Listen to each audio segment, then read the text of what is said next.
She said, do you like waffles? I said, hell yeah. Been watching equals 3 until 2 a.m. I ain't got no iPhone, but I got a DS with a keychain, a pinky. Her cupcakes are the best. I've been failing my classes cause I don't give a damn. They say the world is my oyster, but the free market's a scam. Everything's been changing since last generation was born, and they won't try to take and change. Use a two-edged sword.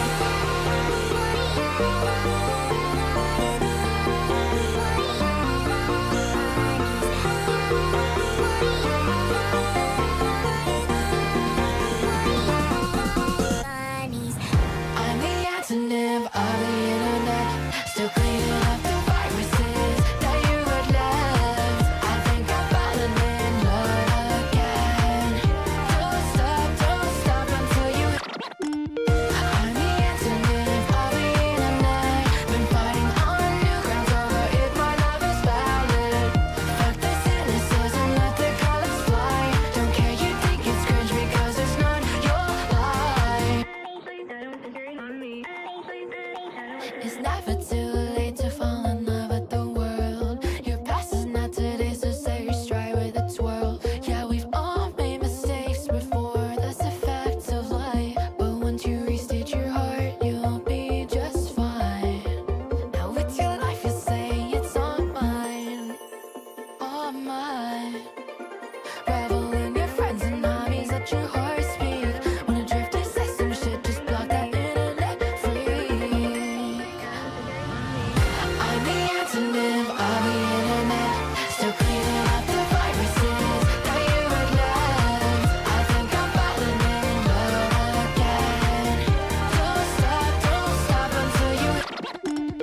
I'm the antonym of the internet, been fighting on new grounds over if my love is valid. Fuck the cynicism, let the colors fly. Don't care, you think it's cringe because it's not your life.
I messaged some bounty over Tumblr last night. She said, raw X3, so it's true love at first sight. Throw out my candy bracelets, now I'm headed to class. I'm still 20%, so get your head out your ass. I'm the antonym of the internet, still cleaning up the viruses that you had left. I think I'm falling in love again. Don't stop until you hear the. I'm the antonym of the internet, been fighting on new grounds over if my love is valid. Fuck the cynicism, let the colors fly. Don't care, you think it's cringe because it's not your life. She said, do you like waffles? I said, hell yeah. Been watching equals 3 until 2 a.m. I ain't got no iPhone, but I got a DS with a keychain, a pinky. Her cupcakes are the best. I've been failing my classes cause I don't give a damn. They say the world is my oyster, but the free market's a scam. Everything's been changing since last generation was born, and they won't try to take and change. Use a two-edged sword.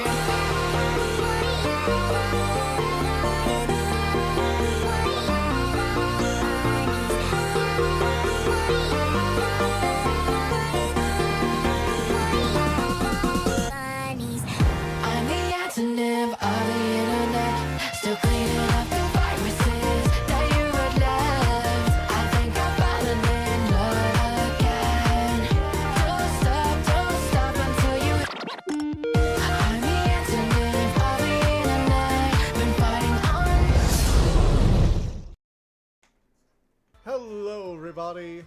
welcome back to the Dragon's Library, or the Dragon's Arcade. Oh my, I've had a fucking Sunday. Okay, let's try not to be depressed already. Hello, Nerd Dragon. I wish I could say I got more done this weekend. I got some done on Saturday, but on Sunday, shit went down, and I have had to do some stuff. Anyway, let's continue going down the fucking boulder pain corridor. Let's head in here. So yeah, how are you guys doing? I am exhausted because Windows sucks. So hello, my audio is pretty low, sorry. So I've been having some issues with Windows, and now I'm looking into OBS streaming. Holy Dragon, how I know that pain. Visions that is oh my god, wait, you can't see anything. Shit. Sorry, 1 second. I'm trying to get everything together. Windows has been the biggest pain in the ass lately. Okay, there. Finally, it's showing up. Alright, finally. Cool. We're all good. We're all good now. Let's double check everything. So, I have explanations to talk about during the stream. Don't worry. I will explain things. Basically, my mic is still low. Okay, let me turn it up even more. And I think that should be good, right? Yeah, that should be good. That should be good enough. I mean, it's on. I have it. Oh, there we go. Okay, sorry. I was modifying channel 2, not channel 1. That should be better. That should be better. Okay, sorry. So I've had, like I've been saying, I've been having a lot of issues, and I kind of want to talk about this before I get too into the game because this might be an issue during stream. I am currently encountering a bug in Windows with some sort of horrific memory leak issue that I have yet to be able to fully solve. Audio compared to other YouTube videos. Oh shit. Oh shit. Let me increase this a bit. Oh boy, oh boy. Oh boy. Oh, it's good now? Okay, it's good now. Got it. Oh, it's good now? Okay, cool. Sorry, you had to echo there for a second. But yeah, so there's this memory leak issue that's been happening with Windows, and the reason I'm saying this is because it might happen during stream, where somewhere between just at the beginning, gotcha. Just after about somewhere between 3 to 8 hours of the computer being active and doing stuff, the memory gets so full that I can't do anything. It locks up, and I've gone to Task Manager, and I've, eliminated all the tasks that I have open. Gone in there, cleared out everything, tried to see if there was just some rogue process. I can't find it. And what'll happen is the memory will get to, 80 or 90%, and then the computer will just stop responding. And I have, 64 gigabytes of memory, by the way. It's not a total memory amount of stuff I have. And I haven't been doing anything more intensive than what I've done in the past. The only change I can think of is that on Saturday evening, there was a Windows restart that happened. And I think this issue actually first happened on Saturday because it happened briefly when I was trying to connect with Assembly and some other friends, and I had to restart my computer. And that, just before we, met up. And that was, happened a few times that night too, later on. And the reason I'm bringing it up is because it fucked with my ability to do my editing and work on my video. It happened after a Windows update, so I'm nearly positive Windows has screwed me over somehow, which is unfortunate because I restart my computer a decent amount because I swap between Linux and Windows because Windows is useful for a few things. The reason I do DaVinci Resolve on Windows at all, honestly, is because I think it works well for that. I don't have to worry about certain codexes and video files in DaVinci Resolve. There's a few, I've had issues with when I put some videos into the project.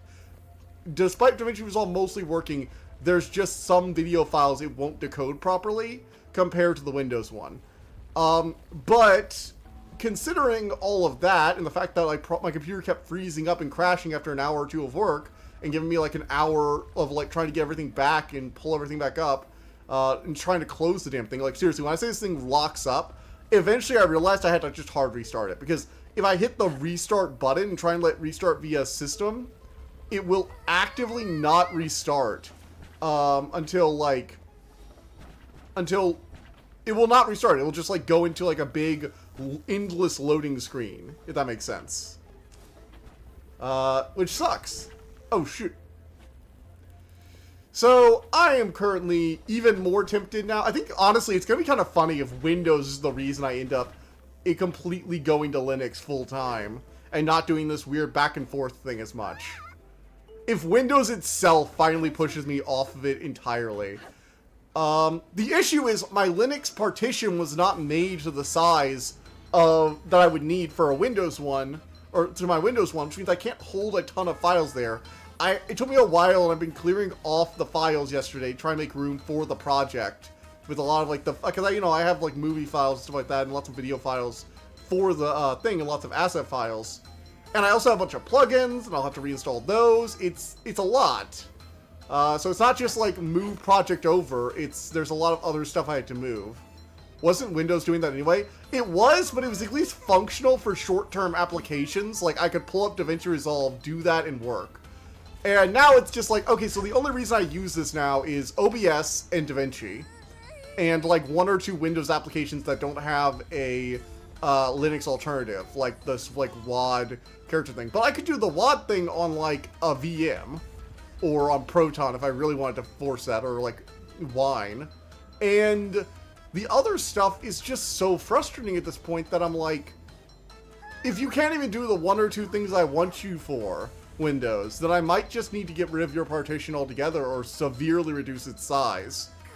The problem is that's going to be a headache and a half. On top of an already delayed project, which I'm trying to not focus on fixing this right now. I'm trying to focus on fixing it just enough to do my work. And then, like, get the video out, because I don't want it to get delayed another, like, week or two while I'm dealing with this fucking Windows issue. And honestly, at this point, I'm willing to just say I'll just re-encode the videos that I need and use the DaVinci Resolve on Linux. Like, that is the point. That's the level I'm at right now. It's like, I would rather spend an extra few hours every time I want to make a video just letting the Handbrake encoder run while I sleep or something than deal with Windows' bullshit. Oof. This is an interesting fight. Very bullet hell.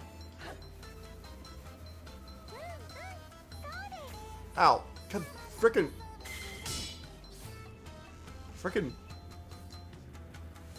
Just endless waves of bullets. Ow. Oh my god, that's annoying. I hate this fight. Okay, there must be something I'm not doing. Oh, do I have to... Oh, I have to use... Do I have to use the electrical shocks to do it? Okay, interesting. I just backtracked to Windows 10 as it is now. Honestly, that might be a better option than trying to finagle Windows 11. Except my motherboard is actually... doesn't like... My newer drivers for my motherboard aren't coming out for Windows 10. I mean, how much video do we actually need to re-encode for 20-minute video? It's not that. I have both the movie files, like, because I ripped the movie files off a Blu-ray edition of both copies of the Maltese Falcon.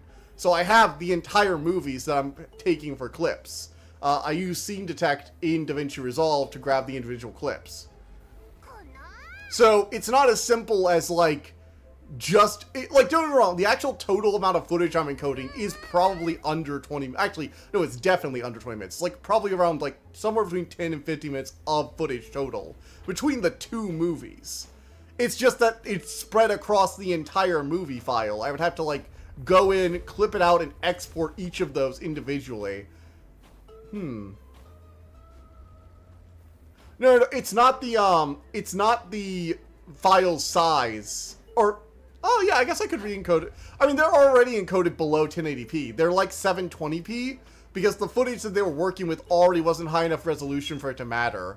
So I already had them encoded at like 720p after I extracted them to get rid of the black box around the border. So they're already like not super high resolution. It's just having to go in and do the re-encoding for every piece of video I use, especially in the long term too, is going to be exhausting. It's not just like this one video. I'm trying to think about the process going forward in general because I can't trust Windows anymore. And Linux, for the fact, despite the fact that Linux has less support, one of the interesting things about it is that it's just more consistent. Like, I know Linux will work about as well as it worked before, and I don't have to worry about some update ruining everything. I don't think I've really ever had that issue with Linux, where like an update screws over everything I'm working on, in the same way that it does with Windows. So I am doing that for this one right now. Like, I am actually just re-encoding it.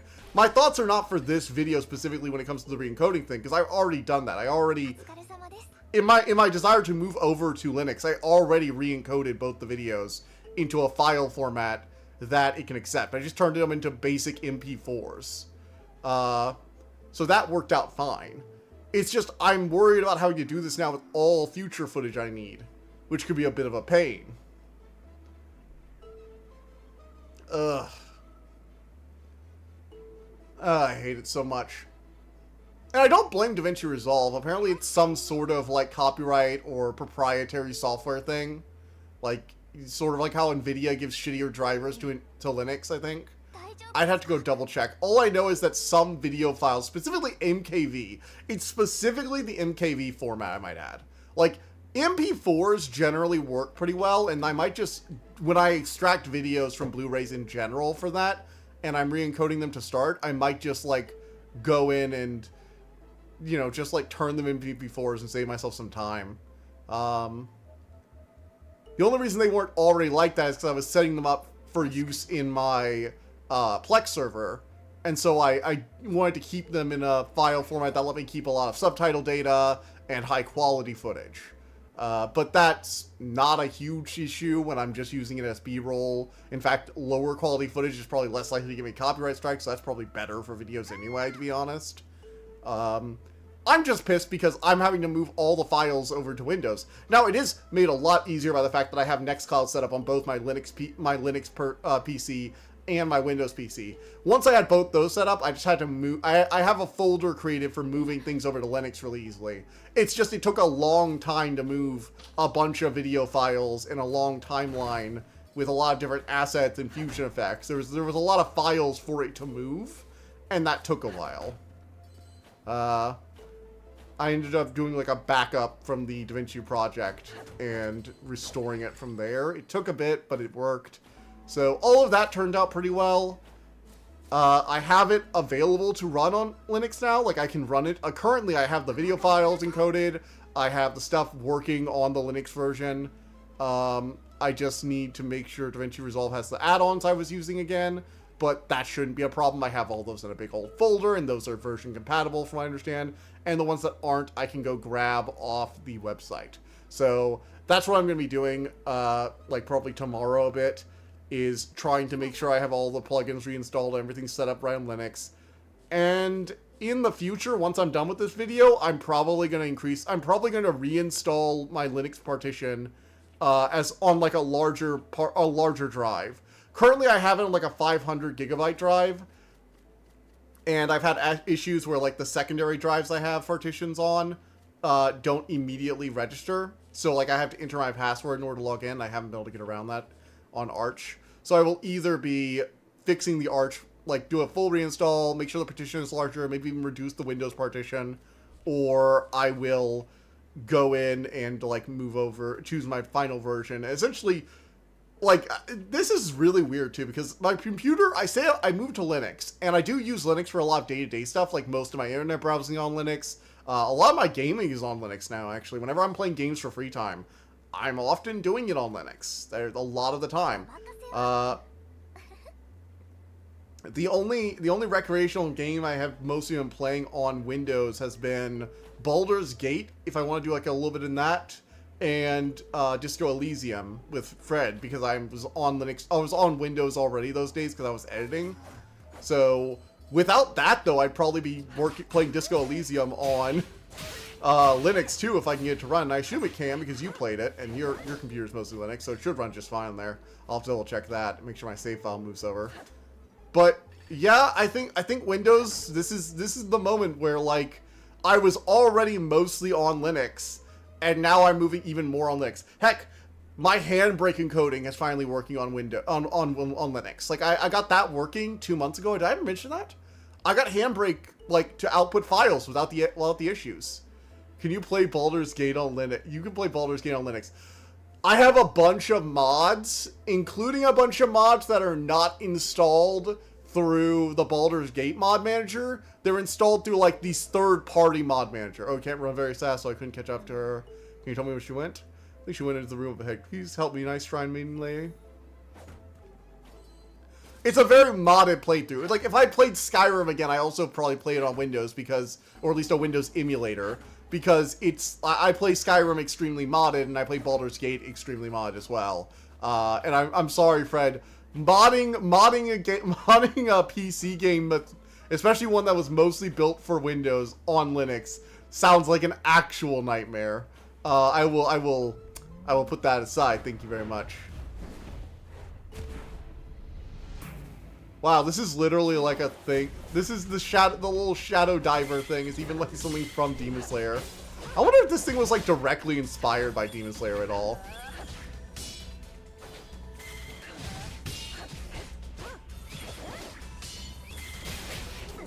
Oof. I was doing so well there. Don't know about Elixir Elysium. There might have been an update to the student protocol since I last tried. Oh, so you couldn't get it to run? I had assumed you got it to run on Linux. Then again, I guess that was a while before you decided to move to Linux, huh? It is a pretty old game, but weirdly enough.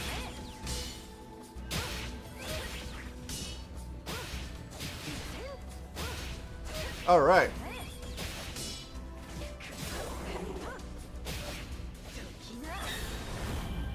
Alright, break down her shield.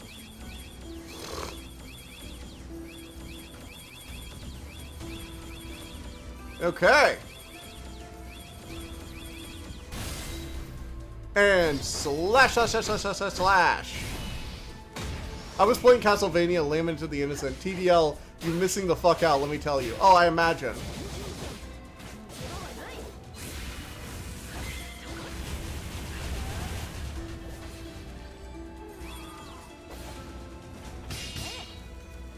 Oh boy, this is like a lot. Oh joy, her sisters came to help.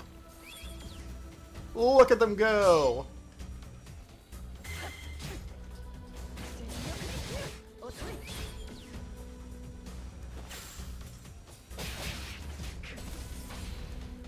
Alright. Oh. Okay, come on, come on, come on.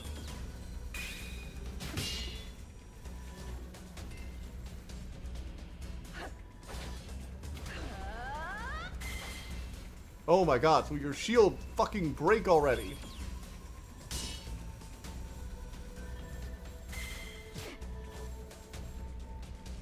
How long does it take them? Oh wait, there. Okay, so the Link thing, I have to kill her first. Okay. I'm being an idiot.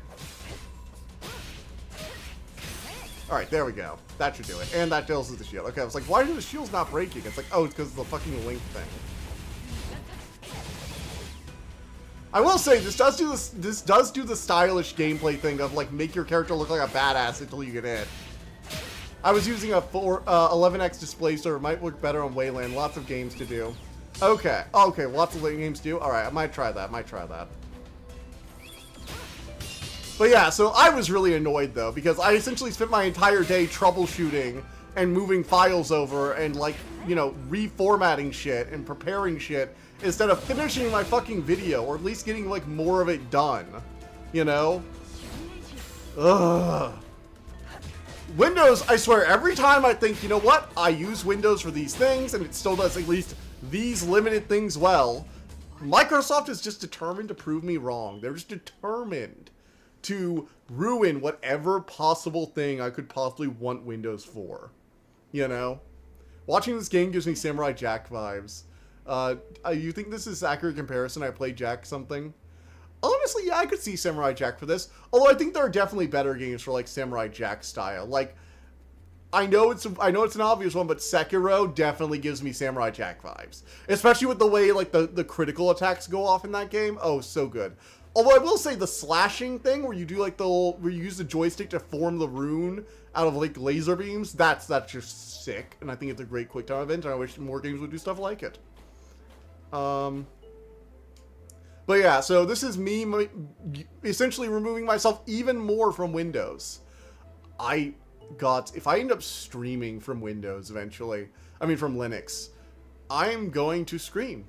Because Windows has, like, consistently refused to get better.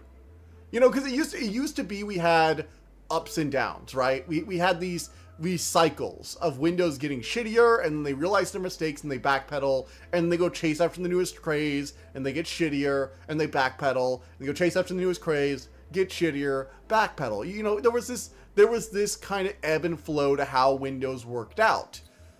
And now it feels like they're just not learning. The moments of introspection where they go back to normal aren't happening. They move from one craze to the next so quickly, there's no time for recovery.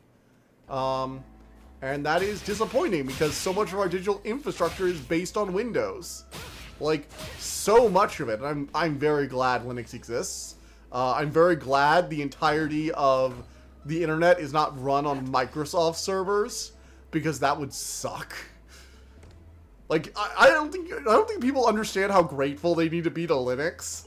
Because until Linux really grew into its own, Microsoft servers were how a lot of, like, back-end stuff was run. Like, our work still has old Microsoft servers for some things that have been on Microsoft servers for, like, decades. You know? Like, and I work for state government in the US, but, like, we still have, like, a Microsoft server for a few things. I can't go into any more details than that, but I can say that. We're mostly on Linux now, but there is this thing where Microsoft is so embedded in a lot of, like, really, really old shit. And I almost want to say painful. Oh my, just like so... Oh, 1 second, I need to check something quick. Okay, there we go. Sorry, something, like, popped up. But there's so much of our infrastructure and so much of our, like, digital history, essentially. Like, so many old programs that run on Windows that are going to become immensely harder to run and harder to continue supporting. Maybe Microsoft will wake up once it realizes it needs clients and should be consumer friendly. I feel like by the time the consequences hit, it'll be too late. Actually, Apple is smelling blood in the water right now. They are ready to fucking murder Microsoft again. They have been waiting for a day like this for years. And to be entirely clear, Apple's software might be more stable, but I think their closed ecosystem fucking sucks. Like, I think their ecosystem is in a lot of ways worse in terms of, like, limitations and control and support than Microsoft, but I will say it is at least functional at the moment. And that is a huge draw. Did you hear about the new MacBook? Apple has made a budget-friendly product. We are in the end times, people. Apple has made an affordable product. They made a laptop for like $400 that is better than basically any other laptop you can buy at that price. The new MacBook Neos, they're not good computers. They're very mediocre computers, but they have really good build quality, and Apple even went the extra mile to make them more repairable than their usual stuff. Specifically, very slowly all at once. Exactly. Microsoft is not going to realize how badly they fucked up until they get to the point where they are losing like 10% of their customers in a single month. I guarantee you. Because most people need a lot of push to get off. But when you start pushing normal people off of a platform like Microsoft, they all push off. It's not a like one and done thing or trickle. Gamers will trickle over to Linux because Steam will make it easier to run more and more games. Or they'll release things like the Steam Deck, or consoles may run on Linux, you know? But normal consumers don't want to switch. Trust me, I know several.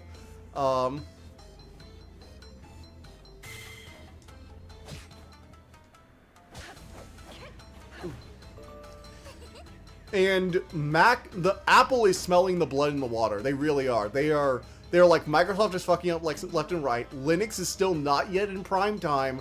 This is our chance. This is our chance to grab the entire PC market We will kick Chromebooks to the freaking curb. We'll make the battery replaceable. It's not glued in. We will make the screen hinges actually metal, so they'll last a long time. We'll give you a decent computer at an affordable price range when RAM prices are through the roof. Yeah, the RAM will still be soldered. Yeah, you'll be using an iPhone CPU. But guess what? You're gonna complain that we gave you an affordable $400 computer? No, people are gonna eat that up. And the saddest thing is, people who are like the tech person in their family or the tech person they know to get advice from, if they say, "Can I buy the MacBook Neo?" I would say like, yes.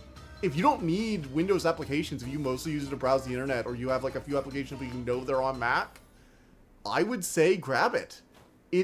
I hate it. I hate that it's not as repairable as other things.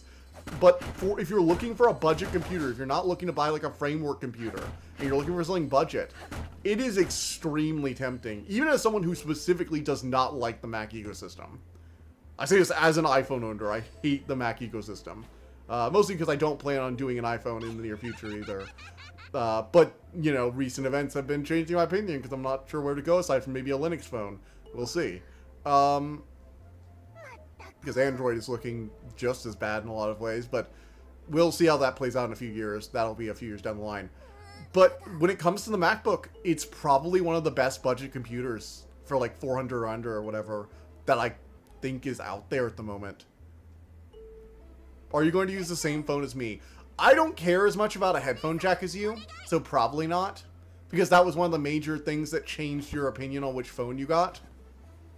I would probably go for something that's just like, because I mostly do wireless headphones anyway. Granted, I do wireless headphones that are fairly like good and repairable and shit.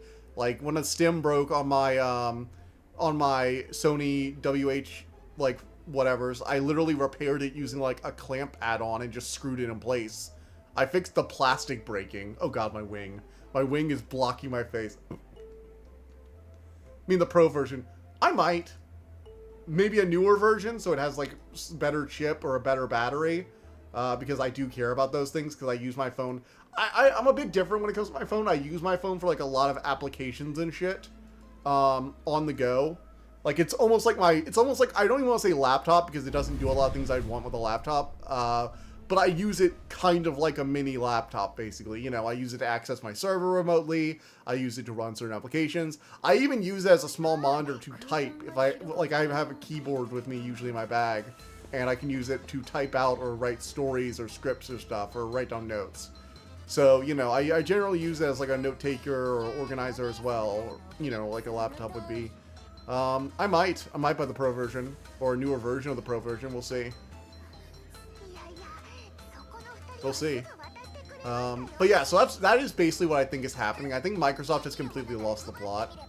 Maybe just buy Steam Deck and mod to your heart's content for whatever daily and gaming you want. See, the thing is, I do want eventually, like... See, I do like having something that's small as a phone, though, the size of a phone. And if I wanted a laptop, I would want something with a built-in keyboard. For when I don't have a keyboard or space to do a mouse. You know, if I only have like a little bit of space. I think there are legitimate uses for it. Honestly, if I buy a laptop for me, it's going to be a framework. Because the framework laptops are least repairable and extremely... They have shown as a company that they are extremely user-friendly as a company, you know?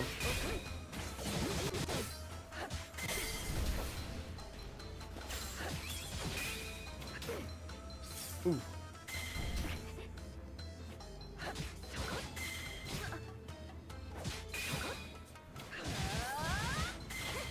Oof. Okay, I keep getting hit like a bitch. Jeez. Alright. Okay, here we go. Yes!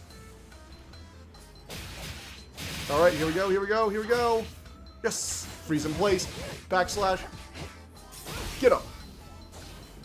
Heard HMD is repairable, but getting parts might not be super easy. For me, it is about the repairability. Like, as long as the parts are there. You know, it's one of the reasons I still recommend Mach Wheel. It might be hard to get their parts, but they are available, and you can find them if you know where to look. Let's put it back on the altar. I wonder what it'll summon. I can't wait. Alright. I am very much. Hello, Dawnseeker, though. Did you check out the new Chaotic Barbarian? I hadn't had a chance yet. I've been, like, a little crazy lately, but yeah. We're really heading towards Cyberpunk, aren't we? I am actually... Okay, oh, you say that. One of the things that I was looking at is how you can build your own cyber deck. So, yeah, we kind of are, 100%, absolutely. Like, I mean, we already have subscriptions for Heated Seats. How long is it for subscriptions to use your washing machine? God, that's depressing. Well, you can do some research on the brand. Actually, that is something cool we actually found recently. Remember that add-on we talked about? When we talked about on Sunday, or Saturday, you showed it to me? Can you post the video for that in the chat, in the live stream chat? So basically, there's this add-on you can get that will give you like a warning and a pop-up that'll talk about the controversies on different websites or shops whenever you go there, or even different products. Holy Maiden, Lady Nozomi.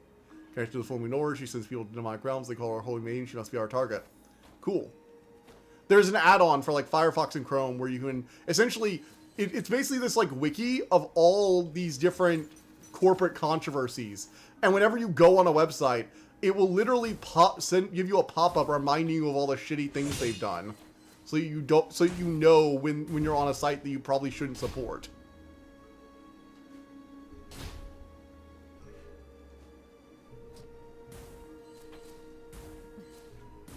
All right, there we go. Okay.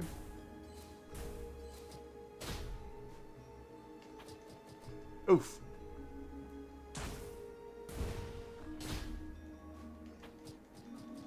Oh, frick. Posted the video and that links to it. It's a really good add-on, and I would highly recommend you get it. It literally just sends you to a wiki article, and you can even help by adding other controversies and stuff to their list. So it's a community effort. It's not tied to really anything other than a personal like wiki. I don't even think it's specifically Wikipedia itself. It's one of the side wikis, so you can indeed make it better too, which is awesome. It's an excellent community project that we need more than ever.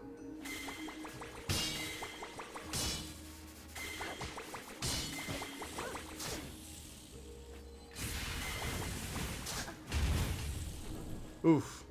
Ouch. Okay. 11 more days till Rosie. I'm so excited. I'm glad. It's always nice when a character you like is being added to a game. That's always an exciting thing. Back in my day, you didn't get new characters in games. You just got the disc and that was all you had. Nah, I'm joking. I've been around for DLC. DLC's been around for a long time. DLC's been a thing for a long time. Although when I was like really young, that is actually a thing for me because some of the first fighting games I played were like on GameCube, and there weren't really add-ons for that kind of stuff. Although I was a part of Pokemon, so I'm no stranger to DLC. Pokemon basically turned entire games into DLC.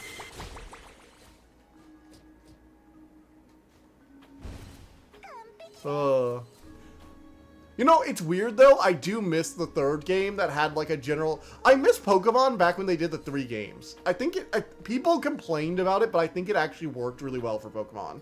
I know a lot of people complain that, oh, the third version had all the good stuff.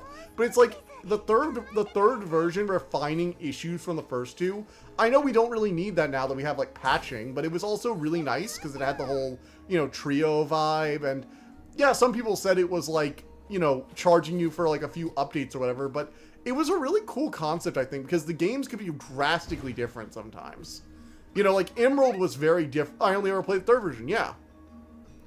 Emerald was like different than Ruby and Sapphire. There were a lot of differences in the game, and they took the battle tower, they saw how people liked it, and they're like, oh, if you like the battle tower, then we'll do more of the battle tower. We'll build an entire frontier for you in Emerald.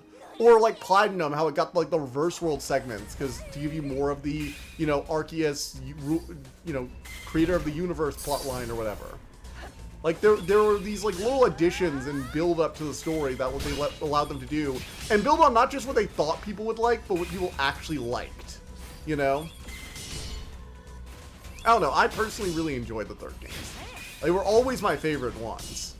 And I think that's partially because they basically refined themselves based on the first one.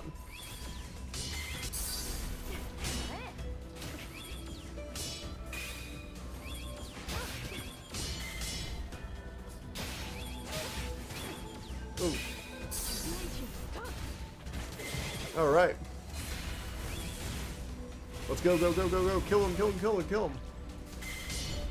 Okay. Taking her down, taking her down. Yes! Ah, nothing can stop us. Emerald completely changed the game by combining both stories to implement Rayquaza's lore. Yeah. But you had to have all the games. That is true. I'm not denying that. It was a cost. Still, I'm surprised there isn't like a third game style like DLC these days. Like, you know, instead of making the third game the entire, like an entire game even, just making a third game style DLC as a regular edition. Because now they do it through like DLC and patches. And like, I don't know, it feels weird. Like, I'm not opposed that if they add more content, they get to charge me again.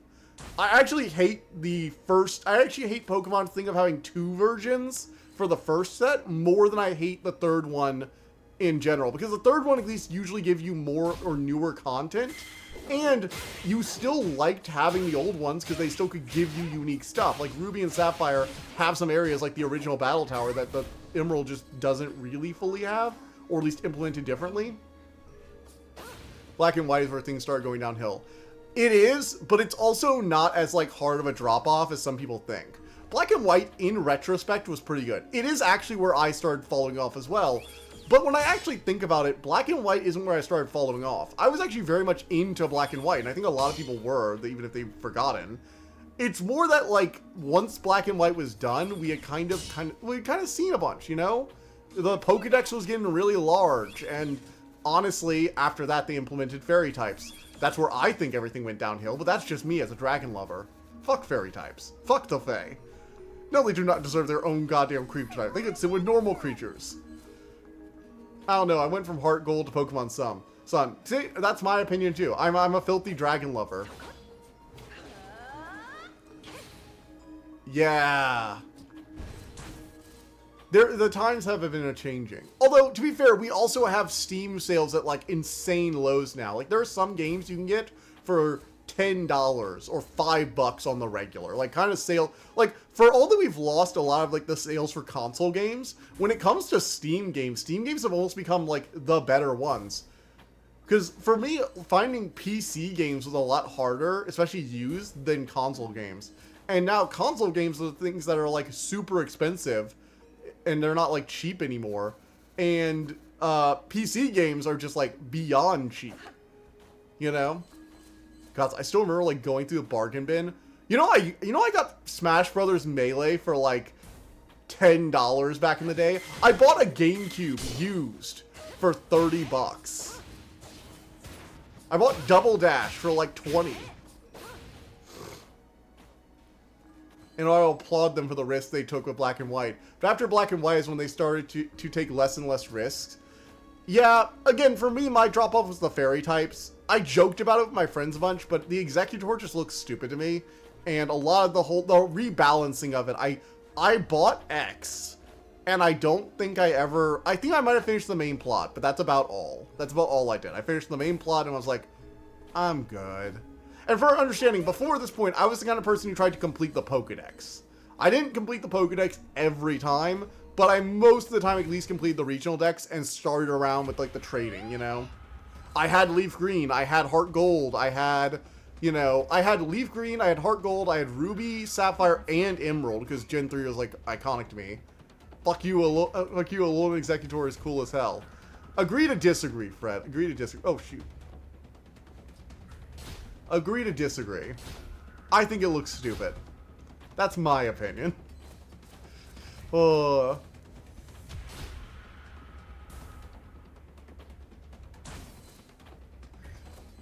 both Black and White 2, I have yet to feel an urge for a second playthrough. You say that, but Black and White 2 and Black and White 2 are actually the... I think Pollen Trees look stupid. No, I don't. Like, Black and White 2 are some of the most expensive games now.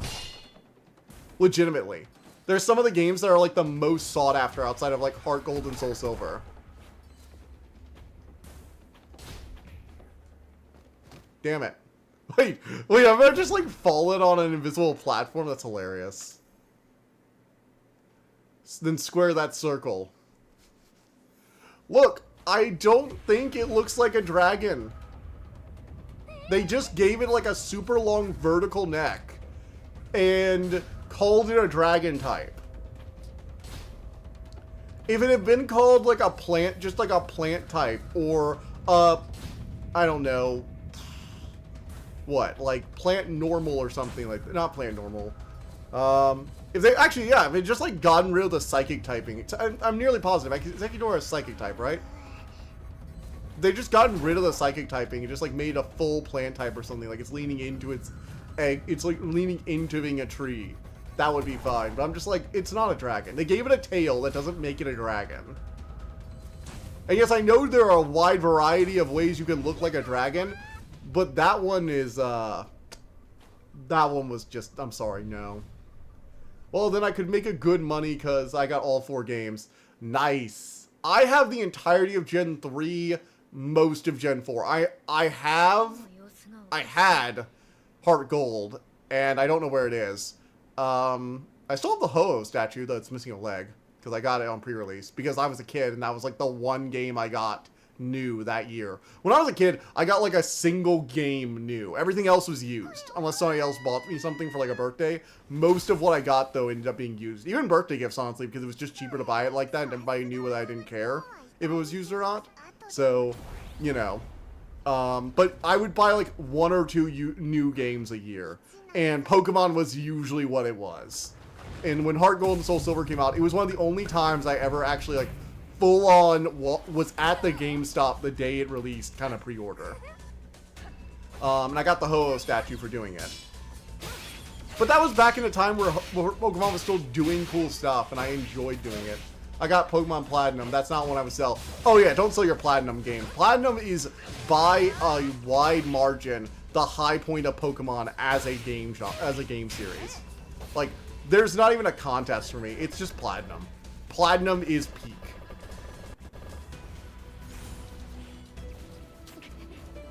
Platinum is 100% peak.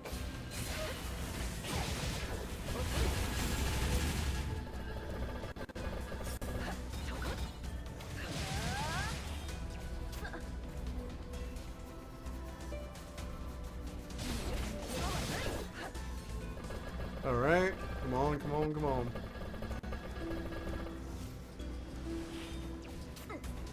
Damn it. I know, right? Platinum was so good, Pokemon attempt to reinvent itself. Well, like, Platinum was... Okay, so the thing with Diamond, Pearl, and Platinum is that Platinum and Diamond and Pearl in particular, as well, to a certain extent, essentially were the culmination of Pokemon's ever-ongoing escalation. Like, think about it. We went from a bunch of gangsters trying to harness a very powerful psychic. You know, they were trying to harness the powers of Mewtwo and take over a country. Then we went to Johto, and we had more of that. You know, the gang's getting more powerful, Mewtwo is still around, we've got a whole new region, lots more stuff, you know, more and more schemes. And then we went to Hoenn, and we got whole new teams. And these teams wanted to literally redefine how the continents on the fucking planet and the weather patterns of our planet exist. And so they, you know, were stopped, and we stopped them. And we got to see this epic showdown between these primordial forces of the land, sea, and sky, you know? Like, it was very epic. And then we went to Diamond and Pearl, and all of a sudden, we suddenly were dealing with someone trying to literally remake the universe. That's where your stakes in, people. That's it. Like, the other things, and one of the things I actually think Pokemon did cool, yeah boy, it's Guzma. One of the things Pokemon did well, actually, was make it so, like, none of the stakes were ever world-ending. Like, yeah, if Team Magma or Team Aqua won, they'd probably fuck the world up really hard, but it wasn't ever going to be the end of the world, you know? Like, none of their stuff was ever going to destroy the world. The world would still exist afterwards. It just, we'd have either a lot less land or a lot more land. So either droughts or a massive population decrease due to floods. Both of them catastrophic, but not like world-ending, more like world redefining. However, after that, we got Diamond, Pearl, and Platinum, and we went from world-changing to reality rewriting. And then all of a sudden, it's hard to take stakes further. And I think Black and White did the best it could. It tried to focus in on the human Pokemon war thing, where it's like, hey, let's do the ethics of Pokemon. Let's go back down to a smaller scale team who's trying to do like a civil war, you know. Basically, like, we're trying to go back to like Team Rocket level threat. You know, they're not trying to take over the world. They're trying to do like a takeover of an area of the world. You know, local politics, some more maybe philosophical ramifications on like the nature of Pokemon, deal with the whole dogfighting angle a bit, or at least address it. You know, just like a little things like that. I think that was a smart move, but it wasn't like perfectly executed. And you know, okay, fine, you've done that. Now where do you go? You spent your entire time doing stakes, and now you've like kind of done some smaller scale stuff, but you have mixed results. Are you going to keep doing that? Or are you going to go somewhere else? And it just kind of was like, fuck it. We'll do other stuff. I don't know. I don't know. I feel like after with X and Y, there was a lack of direction. The games feel very scattered, and they don't really have a solid vibe for me. Like, I can tell you what the vibe of almost all the Pokemon games are, you know? Sinnoh is like ancient ruins and kind of like this sense of wonder under the modern. You know, there are ancient ruins and fossil hunts next to big old construction projects. There are like these hidden places but still very impactful cities. It was like scaling these two things together. How much this feeling comes from playing them when I was a kid, though. In my opinion, they flopped ending with the final villain. Yeah. Try to make this interesting dilemma. They just copied making the villain the whole thing up and doesn't care about Pokemon. Yeah, but they did at least counter that with the fact that In cared about the Pokemon. And I honestly don't really care about the actual leader of Team Plasma. I could not tell you his name if you put a gun to my head. I cared more about In as a character, because he is a character that had some points, but also was, you know, co-opted into extremism, which is like a way more interesting story. I wish they had focused more on him, and not like kind of just like made the other guy an afterthought, honestly. Have In, you know, maybe be your final fight, and the other guy just be like, no, well, I don't actually, you know, blah, blah, blah. It makes sense, though, because In's whole thing was, I don't, you know, have like a massive team of Pokemon, or the ones I do, I'm not going to like, you know, train super hard. Like him not having like a super tough team and mostly relying on a legendary makes sense. The other guy was there so we could have a battle, I feel like, mostly.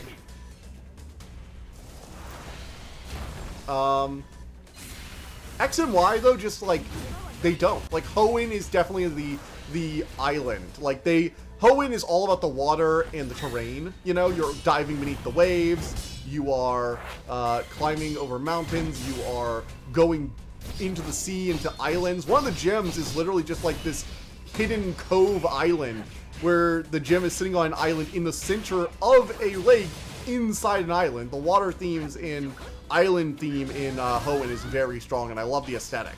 It also has this vibe I can't quite place, but I know the Hoenn vibe. If I say Hoenn, I have a very clear picture in my head of what that means. Because it's not like tropical island like Alola is, and Alola also has strong vibes. I don't want to say Pokemon never got that back. It's just that the X and Y games didn't really have that strong of a vibe.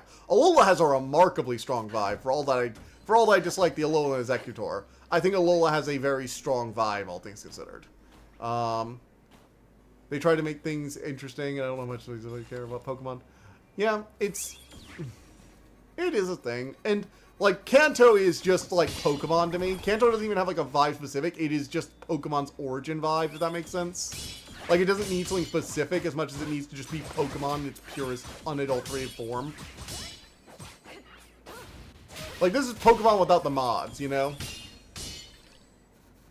Also added the idea of regional variants. Yeah, and regional variants are actually one of the ideas that are probably the coolest idea modern Pokemon has ever had. Oh yeah, 100%.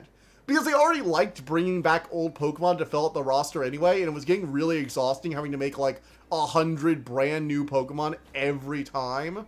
So, using regional variants let them play around with variations of other Pokemon without having to actually repeat themselves. Because let's be real, they already had like 1,000 variations on Dog and Basic Bird. Did we really need another Pidgeotto clone or another, you know, Poochyena clone when we could just have Poochyena or Vulpix or whatever? The non-Pikachu clone. Yeah, exactly. Just give us Pikachu variants. Seriously, if you want to just do Pikachu variants, just do Pikachu variants. I think it works way better for what Pokemon has become. Like, in the early days, yeah, sure, give me a whole new roster. But honestly, even back, like, in Hoenn, for as much as I kind of like Plusle and Minun, I wouldn't have been opposed to just having them be Pikachu variants. It's just the Hoenn Pichu. Heck, you didn't even have to make them, like, Hoenn Pikachus. You could just say that Pichu has, like, 2 variations, depending on if they're male or female, in Hoenn, and have them evolve into Pikachu. Like, would anyone have really noticed the difference? They made him a palm tree. It makes sense for Hawaii. I get the vibe. I think the design is just kind of okay, and I don't like they made him a dragon. I think as a dragon, his design is terrible. I guess it's fine if you're just going for the palm tree angle. I don't know. I have a lot of emotions attached to Executor. I can't be impartial when it comes to it. But that doesn't mean I'm not going to be, like, completely stubborn about it, I guess. X and Y is the sticking point for me. Because I can tell you what Black and White. Black and White has, like, a weirdly French vibe. You know, they've got the Eiffel Tower. It's also Pokemon's big move to 3D. Not, like, entirely, but it had, like, the big 3D environments with these wonderful, like, some of the cinematics parts of Black and White are, like, really impressive. On the DS, they had, was Black and White on the 3DS or the DS? I think Black and White was on the DS, if I'm not mistaken. They had, like, these large, like, shots that would rotate around the environment, doing, like, full 3D. I was very impressed with that as a kid. Like, going to, like, the main city area in Black and White, I was blown out of the water back then. That's why I don't like people saying the Black and White is where it went downhill, because I think it was actually still a pretty high point, relatively speaking. It wasn't on the level of Platinum, but it was still impressive. Oh, God, I could talk about the Pokemon series forever. You know what? I might continue to do that. So, all of this combines, though, to X and Y. And the only vibe I can give X and Y is there were fairy types. Trying to get a purple shirt for my quest in Sun, it took so long. I don't remember the purple shirt quest. What was the conditions for that? Ah, yes, more power, more money. Okay, we have any side things over here? I think I've cleared all the side stuff. Yep, we're good.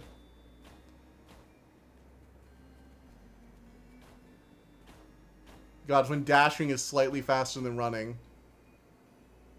Again, I stressed it was the top of the hill, so it won't be noticeable further entries. X and Y, the only noticeable thing is they introduced fairy types, which I hate with a burning passion.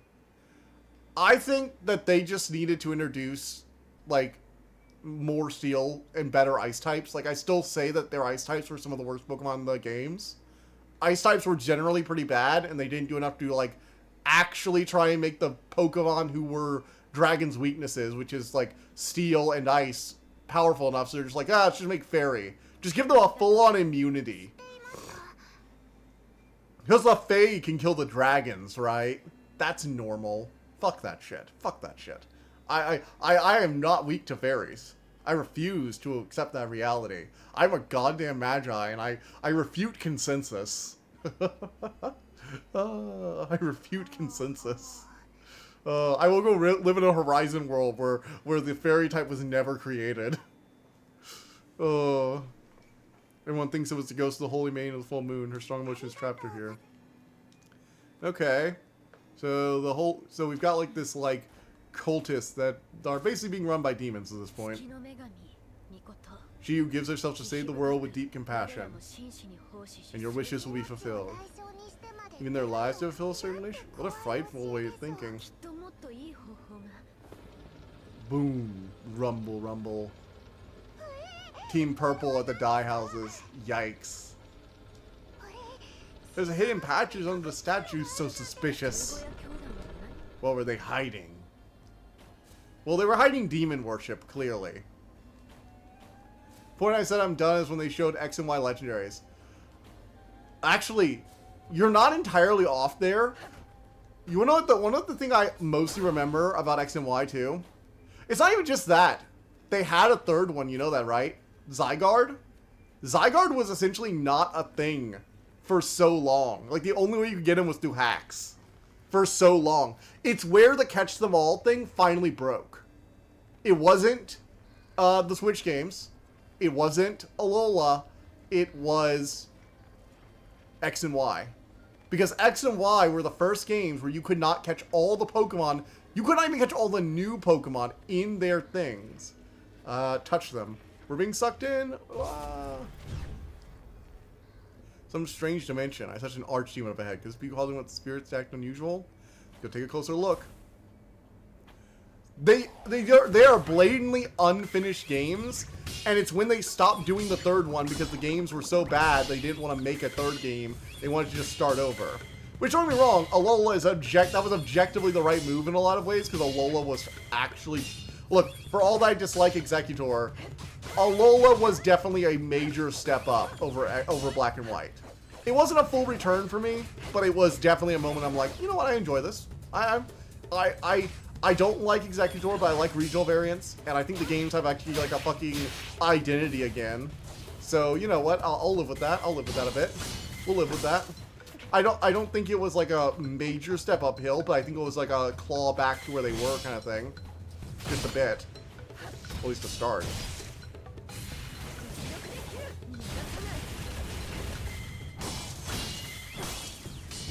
Oh my god, I'm parrying so much.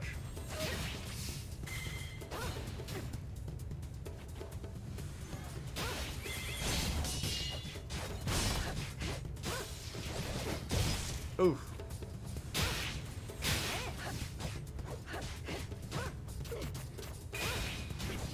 Oh shit. All right, fire off the Phoenix.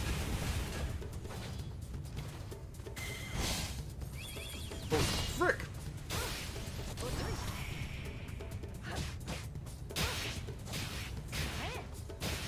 All right, got him. Oof. I'm almost dead. Damn it. Oh boy, this fight. I had to get the dye shop to level 3 and collect a bunch of berries that dye that shirt. I'm also privileged enough to own Mystery Dungeon. See, I actually never played the Mystery Dungeon games. For all that I love Pokemon, I played like Coliseum and the Gale of Darkness. I played Pokemon Pinball, but I never played... Oh, I got murdered. Got murked. But I never played Mystery Dungeon. I've heard it's really good. I've just never played it. I also never played the Ranger games either. I hear they're okay, but I've never played them. I know every other Pokemon fan has been like, "You're missing out. Mystery Dungeon is sick." And I'm like, yeah. I mean, and I like RPGs, so I probably really would like Mystery Dungeon. I hear it's more like a traditional style RPG thing, you know, where you have like a specific party of characters that you're going on, not just like a team of Pokemon, but you're actual like a party of Pokemon characters that you put in your teams to do stuff. It's more like traditional RPG stuff, you know? Also, Pokopia has been doing like really well, apparently. I haven't played it yet, mostly because I don't own a Switch 2, and I don't think I will. I'm not sure if it's on Switch. I haven't checked yet, mostly because I also don't really have a ton of time at the moment, but... And it's not really the kind of game I would probably play on stream.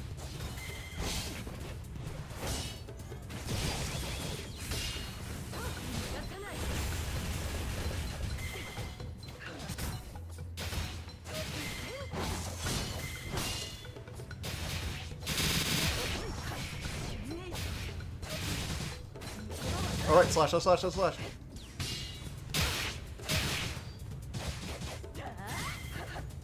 Alright, ooh. Come on, stop and fire off that. Alright, fire!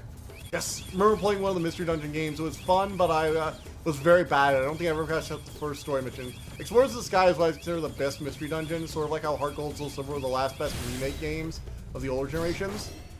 Yeah, I get that.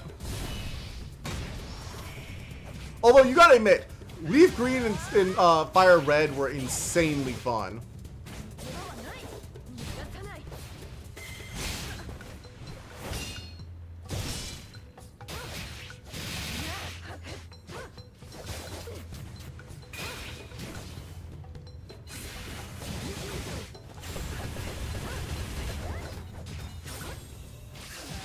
Ooh. All right, get him.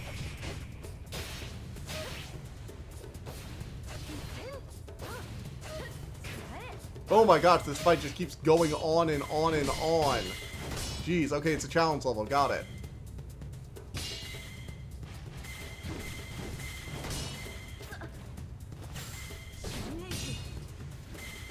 Alright, we need to, like, get rid of these flyers. I really need to be using my laser more often because, like, that's clearly something I'm supposed to be using to pick people off during these, like, barrages, absolute barrages of attacks. Where you're basically, like, dodging around just to get through here. I'm glad we never got a remake of Emerald. I mean, we got, let's be real here, we got a remake of Ruby and Sapphire, and they don't generally remake the third game. They didn't remake Crystal, and, why? Because it was broken as shit? I mean, that's what I heard, actually. Yeah, all I heard about that was that it was broken as shit. The Mega Rayquaza was, like, one of the most broken things in all of existence ever. That's basically its eternal legacy of those games. It's basically just, like, what they did to Mega Rayquaza. And how disgusting he was.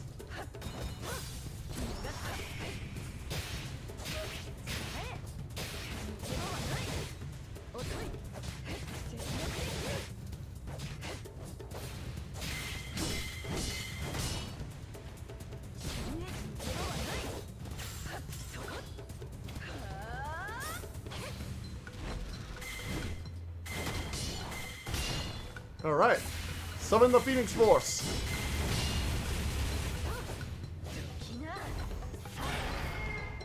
Oh, here we go.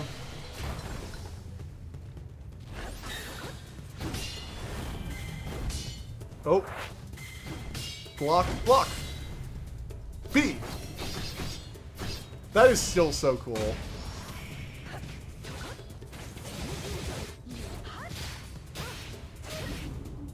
Alright. Yes! Damage taken. Oof. Alright, everything seems to be back to normal. Let's check the Spirit Helpers. Yay! So we did the challenge level. Cool. Only died like one time. That's good. Nice. Alright. Talk to the Spirit Helper. That was so terrifying. If you hadn't helped me, I might have... Here's everything I have. Take everything I have for saving my life. There we go. Yes, let's leave together. Sure. Oh, yeah. Again, by the time Omega Red and Alpha Sapphire came out, I was out, because you're kind of in, like, an out period with Pokemon. So I can't speak entirely on the, like, no serious thought was put into Rayquaza's character design, while the Mega version looks like they just, like... I mean, there are a lot of Mega evolutions that look like they just gave them, like, neon glow sticks and let them, like, turn on the RGB, if that makes sense. Rayquaza is far from the only Mega Evolution that just got a bunch of sparklers and a slightly, like, streamlined or altered design slapped on it. It's almost like the de facto for a lot of, like, big and, like, flashy legendary Mega Evolutions. Or not legendary Mega Evolutions, but, like, Mega Evolutions that are supposed to be, like, more flashy than the substance. I mean, hell, even, don't get me wrong, I do love Mega Evolutions as a mechanic. I think they were really fleshed out. But, like, even Lucario got the whole ribbons of ethereal energy just streaming off him for no reason thing.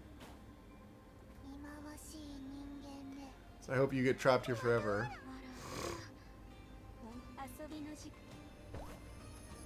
By the way, Castlevania used to have interesting fighting games where you can customize character with synergies and items and stuff. I post recommendation later. By the way, Limit of Innocence is also Metroidvania in 3D. And the rotten cherry on top is eats a space rock to achieve its mega form. Okay, I will argue that is actually on brand for Rayquaza. We're talking about an entity. We are talking about an entity that is a legendary, basically god of the sky. He's basically the equivalent to Zeus, but like less horny. But also a dragon, so way cooler. Sorry, Zeus, you're just not that cool, man. It's not moving though, and. He lives in the upper stratosphere, okay? Him eating a space rock when his whole... Also, it actually adds some context to the Deoxys thing that's kind of funny. Because if he eats a space rock to achieve Mega Evolution, then think about what he was doing with Deoxys when Deoxys invaded. He was trying to kill it.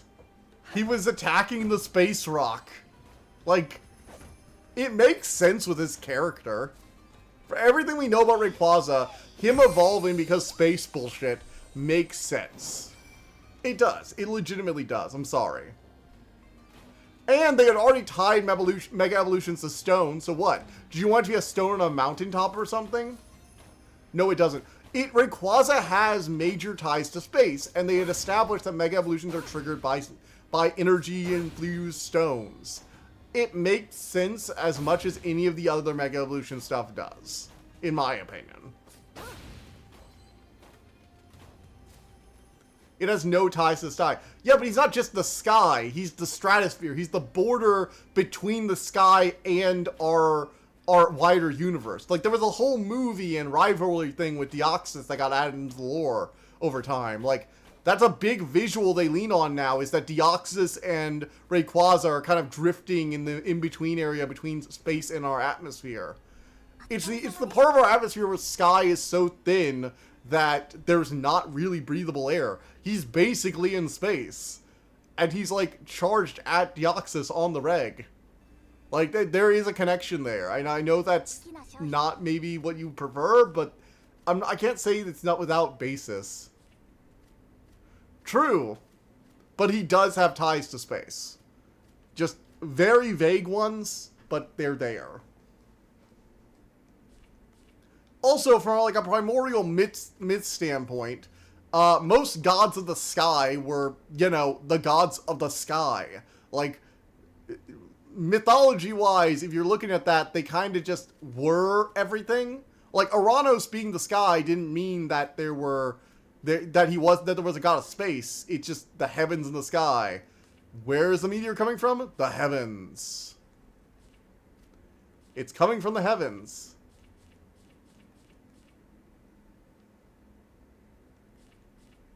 Yeah.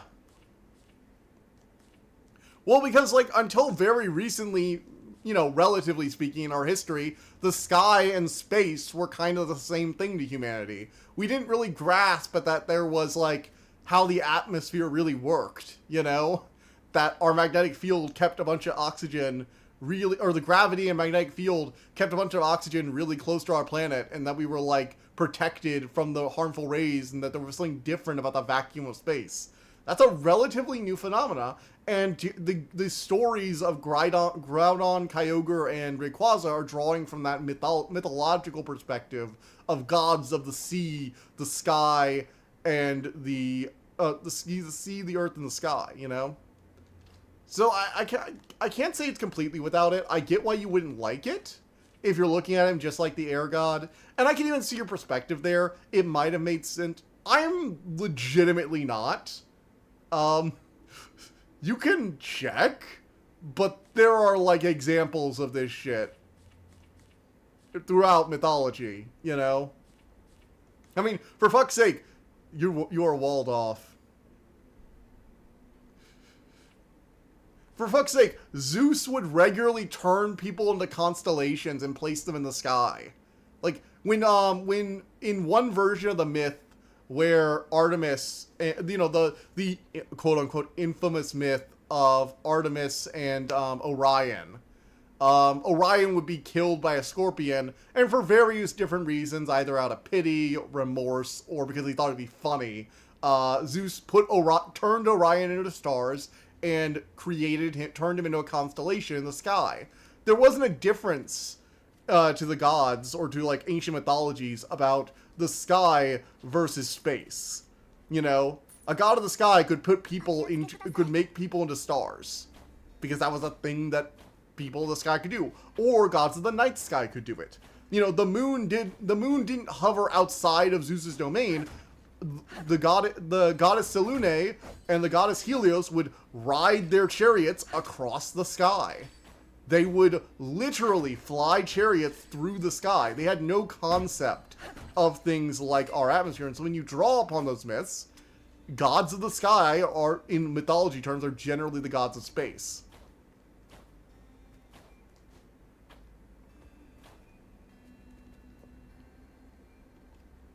I mean, Deoxys isn't even the only Pokemon to come from space. We have that as, like, confirmation.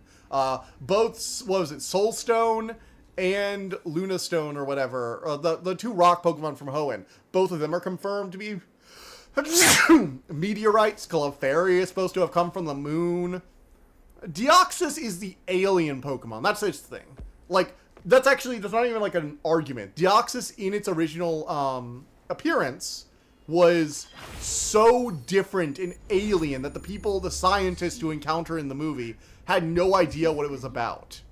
Like, they're like, we have no idea how this Pokemon works. It's completely alien and different from anything else. apparently some of the lore is implied that it might be even originate from like some kind of alien virus or whatever. And it doesn't even have like a physical form. Its physical form is like, it doesn't have an organic form, I mean. Its physical form is that stone in its chest, and it can regenerate from it. You know, Deoxys' whole thing isn't from space. There are plenty of Pokemon that are from space. Oh yes, the air Quasar, or is that just the weather balloon? Oh yes, the Quasar too, yes. Thank you, Code and Assembly. He has Quasar in his fucking name. Or Quasar in his fucking name, which is, you know, again, based on a quasar, which is literally a outer space phenomenon. Like, that, sorry. He has space ties. I know that they don't show it off a ton, but they're there. Deoxys was literally... Deoxys entering the atmosphere, coming too close to Earth, was literally, like, I think in the movie described as, it has breached Rayquaza's territory by coming too close to the planet or something.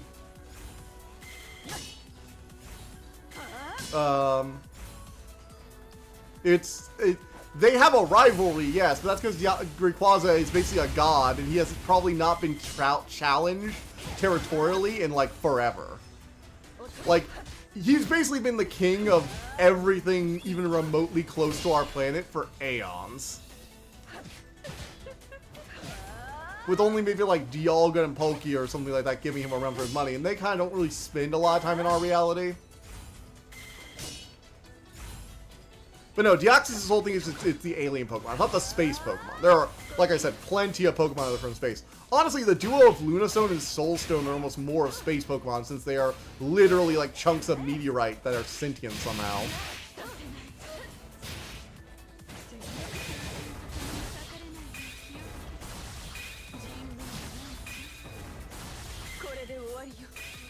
Oh boy.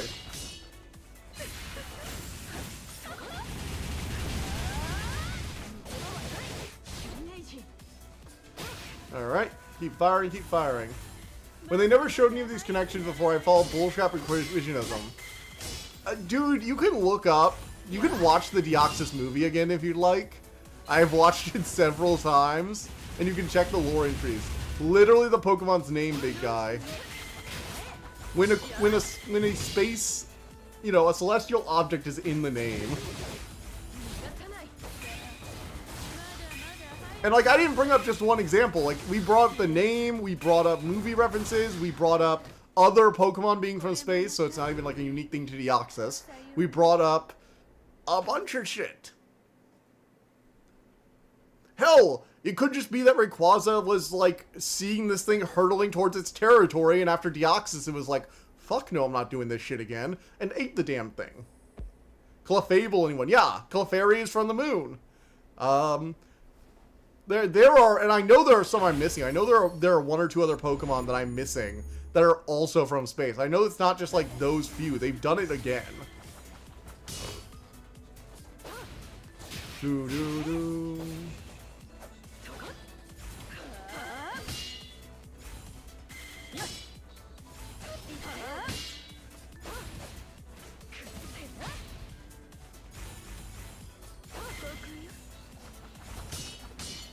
Alright, let's keep firing, keep firing. Oof. Anyways, yeah. So like we were saying though, it was after, however, despite that Sun and Moon was like a fun thing to do, after Sun and Moon, I kind of noped out again. Because although Sun and Moon and Ultra Sun and Moon were fun, and Alola was a very cool region, on to uncool Pokemon you like. Shuppet. I'll have you know, for a long time, Rayquaza was my favorite Pokemon of all time. Alongside, like, Lugia, I think was also one of my favorites growing up, because Lugia just looked so badass. And I always wondered why it wasn't, like, a water type. Like, seriously, why was it a water... Why was it, like, a... water... Why was it not a water psychic type? Like, it feels like it should have been a water psychic, and it just knows fly because it can levitate. Like... It being a flying psychic has always baffled me. Has anybody else been weirded out by the fact that legendaries have to be excluded? Because Ho-Oh is even a fire type, so it would have had the whole type duality thing there too. Although maybe that would have just made Lugia better? I don't know. It just feels weird. Like, Lugia should have been the water psychic type to go against Po's fire psychic, you know? Instead, it's a flying psychic, and I have no idea why. It's just bizarre to me. I mean, one of its main moves is like Hydro Pump, but it doesn't get the stab bonus because it's not water. I like Lugia a lot, though, because I played XD Shield of Darkness a lot as a kid, and as a result, I've developed a very strong attachment to my dear boy, Lugia. He's an honorary dragon in my books.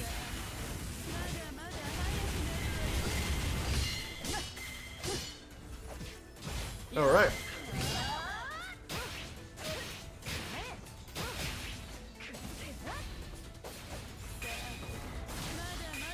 Rayquaza is my all-time favorite Pokemon.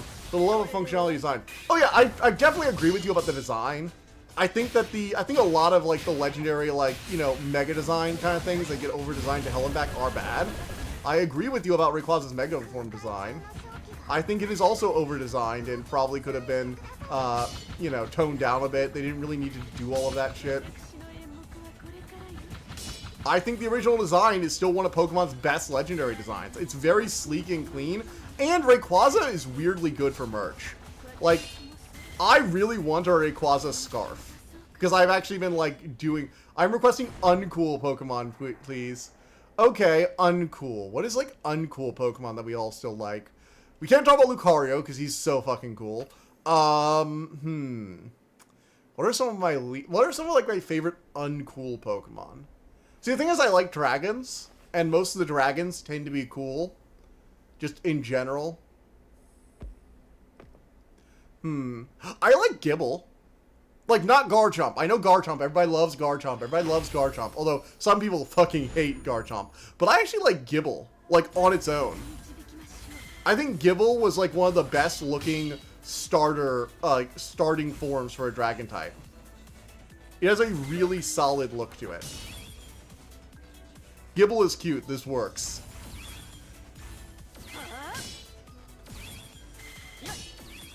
Cool. Glad it counts for you. Let's see. What are some black and, like, not black and white, honestly. What are some, like, Johto or Hoenn or Sinnoh Pokemon I, like, really like? We have not seen in a while. I like Manaphy.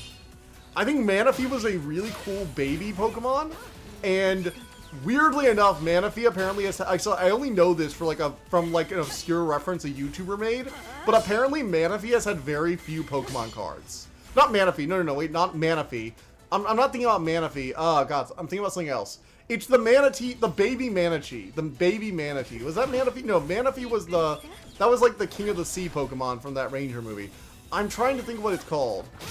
The Oil Spill Alola Muck. Oh god, we gotta talk about regional forms. Yeah, regional forms have some shit, awesome shit.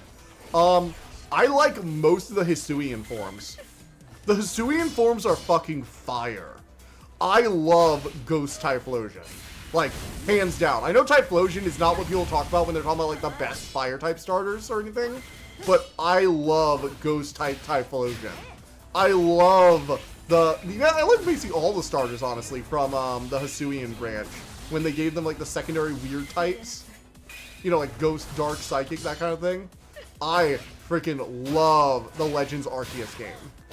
It's one of the best things Pokemon has done. Manatite. Okay, the Manatite. That's the one, yeah.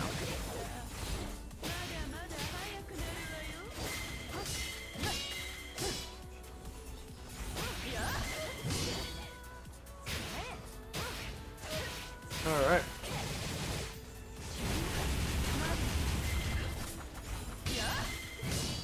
Alright.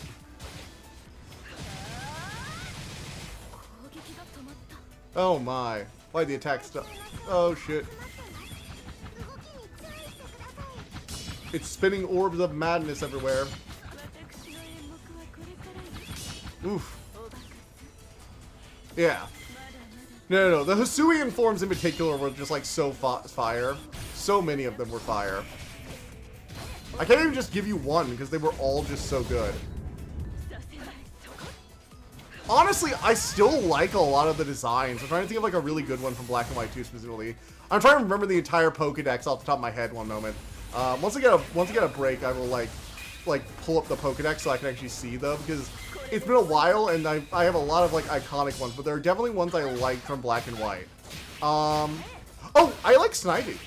I like Snivy and Oshawott. I think they're both incredibly good starters. And this is from someone who's an Ophiophobe and doesn't really like snakes. Oh shit. Black and White starters. I know Tepig turned into Incineroar, and not Incineroar, but the fire type turns into the fire fighting type. Oh boy, boring. And the wrestler was just kind of whatever, in my opinion. But I still think the other two are like solidly good. Like the Samurai Otter is an insanely cool and unique design. That I think they have, like, it was one of the only times too where they didn't make it like bipedal. It actually remains like an actual animal and not just turning into a furry.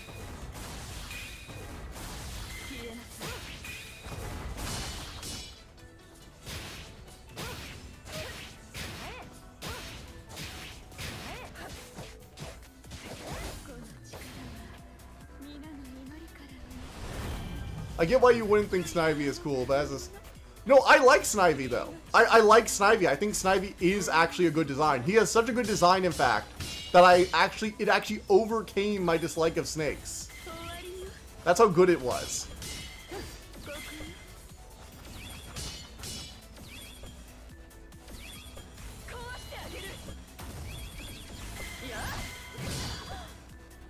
Ugh. Like, Black and White has some incredible designs. X and Y has a lot of forgettable stuff, but Black and White, they have some incredibly good designs. I'm an Ophiophobe, which means I have a deep phobia of snakes. I am scared of them.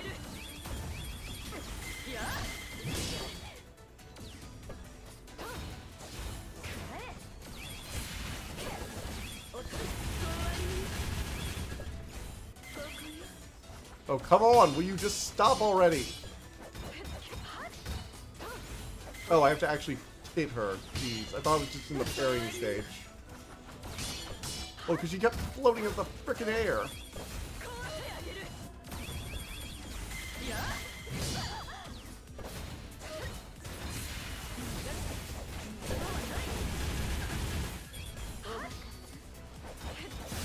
Alright, and got her. Nice. I said they'll go Hime again to falter. Not that there weren't so good designs, but they didn't collectively fit. He has phobia, Assembly. I know this.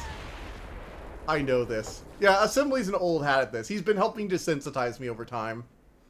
Because, you know, he's a little snake. He's a little snake. So, he's been slowly desensitizing me. I've even drawn a snake recently. I did a little art piece for, Code and Assembly's NeoCities page, like a little link for people to go to his page from mine, and it had his snake on it. Drawing low res was actually kind of nice. Wait, we've met before? Homura Hime. Foo foo, foo foo foo. I envy you. Shouldn't have expected anything less from you. Simply another doll on strings. What, is the leader of the religion actually secretly an archdemon? I couldn't protect everyone. I'm very sorry. Who's everyone? She can't hear you anymore. So she knew us. I thought we were just going around cleaning out the demons, but he's scared to hate.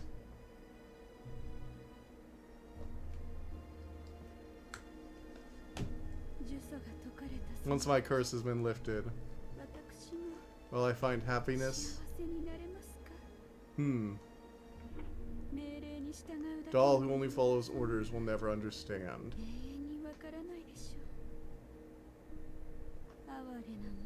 How pitiful. Until we meet again.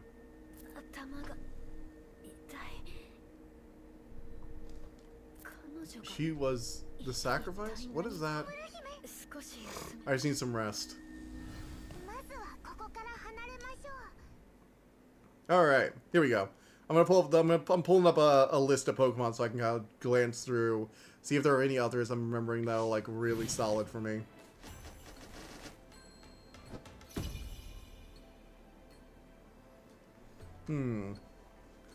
All right, we did pretty well. Did pretty well. Cool.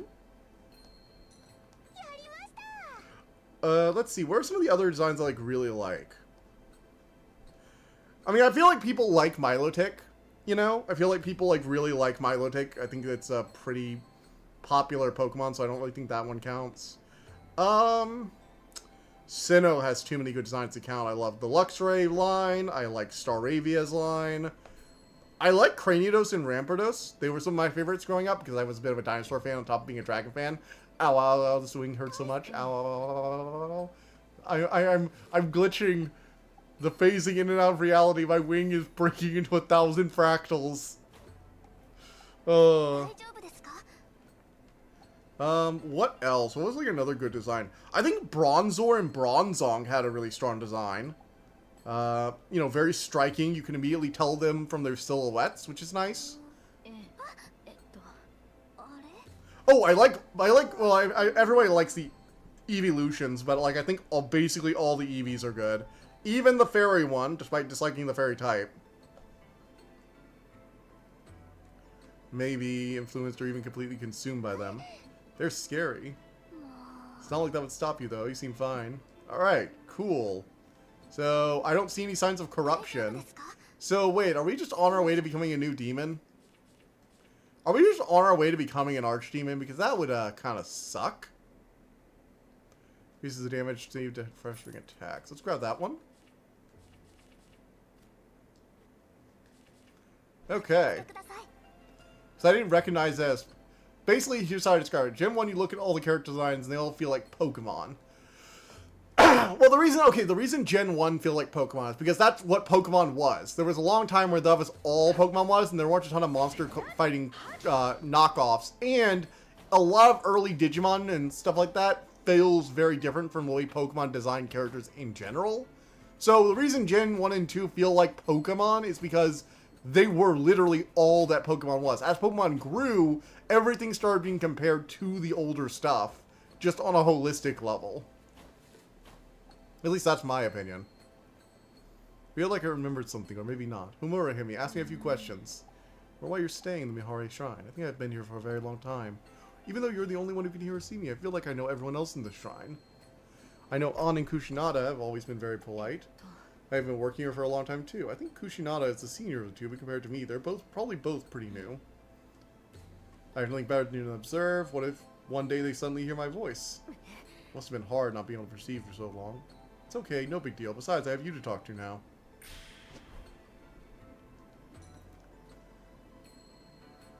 Is Klefki really that much worse than Magnemite?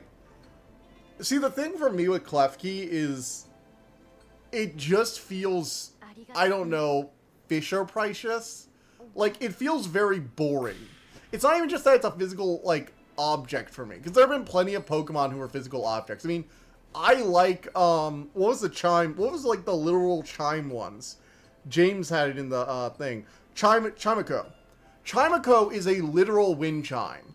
But the design has personality. It has, like, actual original bits, and it seems to Chimico, and it looks like a Pokemon to me. You know, I can see that as a Pokemon. I even like Chingling, which is literally a bell with a scarf ear thing going on. Like, that looks good.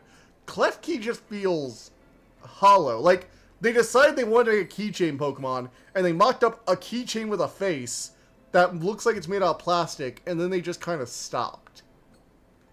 I think that's part of the reason for me. It feels like an unfinished design. It doesn't even feel like a design that couldn't work.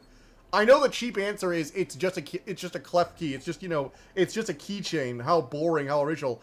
They've made better Pokemon from simple designs like that. It's just, this one was extremely boring.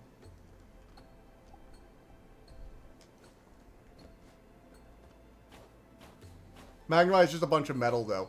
It's a big metal ball with a screw on top. It has magnets on the side, and it has, like, this gigantic eyeball in the center. Like, it's a bit different. Klefki literally is a key with a ring, and then it has a keyhole face. That is its defining feature, aside from having some realistic looking keys attached to it.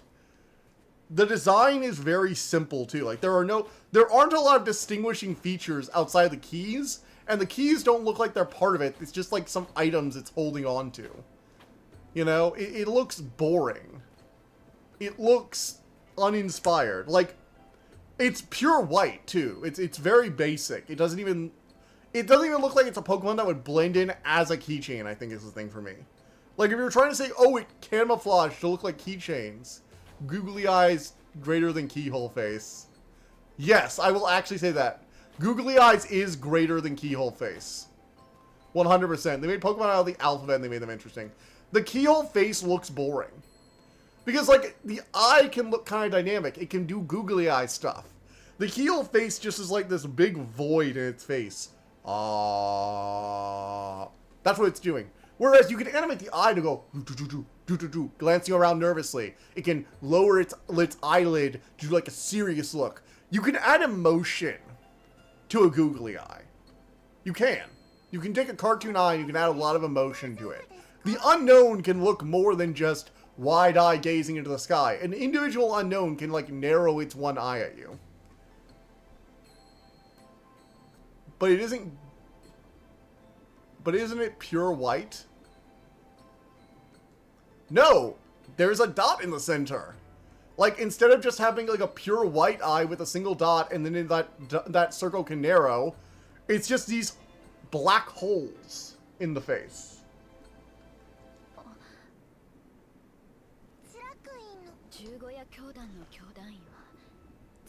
Again, I think a lot of it's that, like, there's just not a lot of color in the design outside the keys. And the keys just kind of look like the laziest part of it. Like, they just took some different keys they had around the office and drew them. Or they looked up some images of keys and drew them. Real quick. Like... Sorry. I said pure white with holes. Holes in anime designs are usually seen as pure black. But the eye itself doesn't have a pupil to move or express as much. And the mouth just has this endlessly open, at all times look to it. Because it's a keyhole. You know? Like here. Pulling up Klefki. I'm gonna put Klefki in the group chat.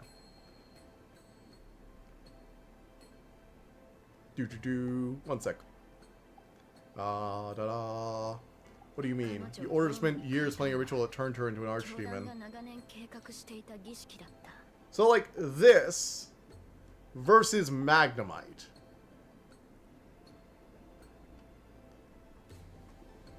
Ooh.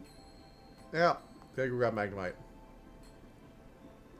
Like, Magnemite isn't even the most original Pokemon. It's just it was part of the original group, and so we all have nostalgia for it because it was one of the OGs. But Magnemite has stuff going on. It has, like, 2 little screws as, like, hands. Which people forget about. They have, like, just 2 little screws sticking out like legs or circles or hands or whatever. Magnemite has a vibe. This thing is, I am staring blankly into the abyss. Magnemite is, I am an energy Pokemon, doubting left and right. I am watching, I am standing, I am floating. Magnemite has more personality to me than Klefki does. And it might be partially biased. Like, I can admit that Magnemite has a bit of an edge up by being everything it does you don't like.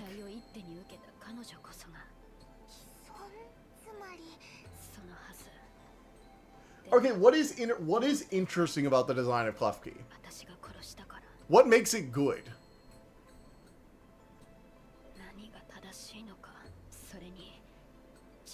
What makes Klefki good to you? Magnemite's not even one of my favorite Pokemon. I just think it has a better design than Klefki. I'm not saying it's good. I'm just saying it's one of the original Pokemon, and I think it has a better design than Klefki does. It has more going on.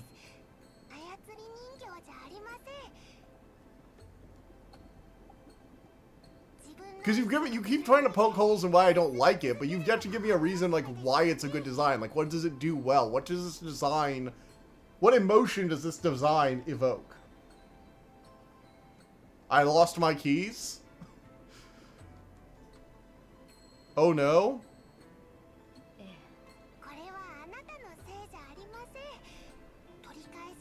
I mean, the only thing that like makes it even like remotely interesting, aside from like the keyhole face, is the weird like teardrop rubber thing it has going on. I don't even know what that is. Like, what the fuck is under the key thing? The little like, is that supposed to be like a body for the oversized head? I don't know. Cute face. How is the fucking Klefki face remotely cute? I don't see that. But sure, if you think it's cute, I guess, fair. Pink and silver colors give me pleasant vibes. To be fair, different Pokemon, different people like different Pokemon. If you like Klefki, don't let anybody stop you. I just don't think it's a great design, personally. That would be my personal opinion. I think it has very little going on. Yeah, its face looks like it's staring into your soul. Doesn't exactly evoke cute to me. But if you think it's cute, go for it. Like I generally say, it's up to personal opinion. I'm not gonna try and shoot down other people's opinions. I know I got a little there. It understands me. There's a Pokemon for everyone, it seems.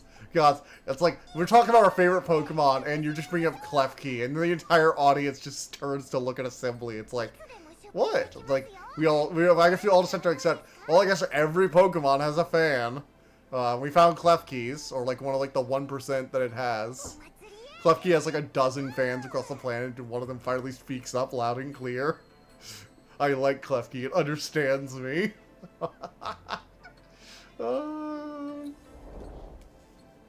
Gods. Oh, man.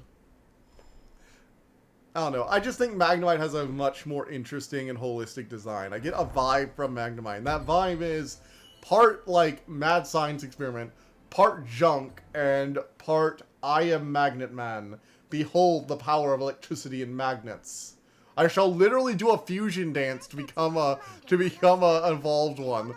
And honestly, I do like how Magneton's, like, evolution is literally just so many demons, you might even say it's ruled by them. They're so, like, they literally just, like, fusion dance, and then there are 3 of them stacked together.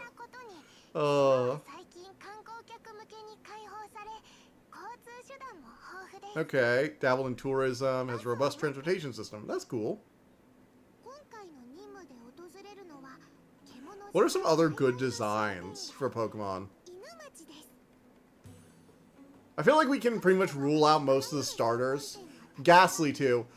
Yeah, I'll say Ghastly kind of lazy, especially by modern standards. Both Haunter and Gengar overshadow it. Gengar is, like, really solid design. I really like the silhouette.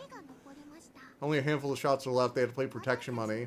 Our target is the duo who've been controlling the Inumachi with their tyrannical strength. Archdemons, known as the Twin Watchdogs. And, of course, they're dog girls. Oh, anime. Why are you doing this? Why? Why, anime? Why must you? Of course they're, like, nearly naked, too.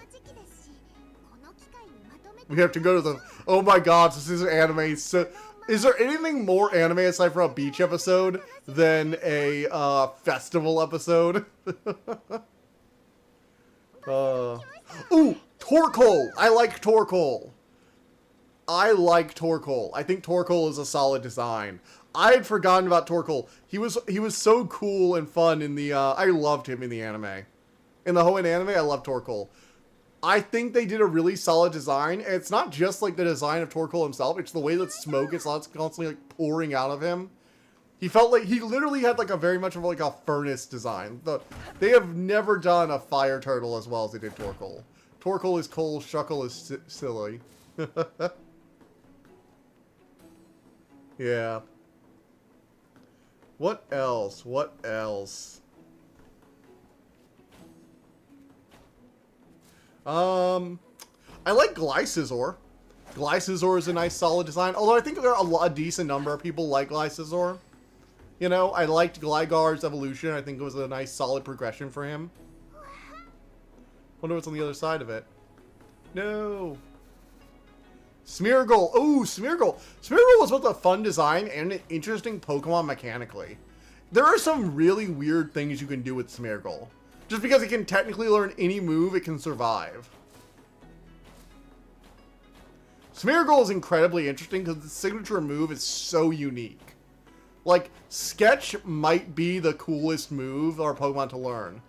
I tried making a Smeargle. I wasn't talented enough to really make it work, but it was definitely fun to try out.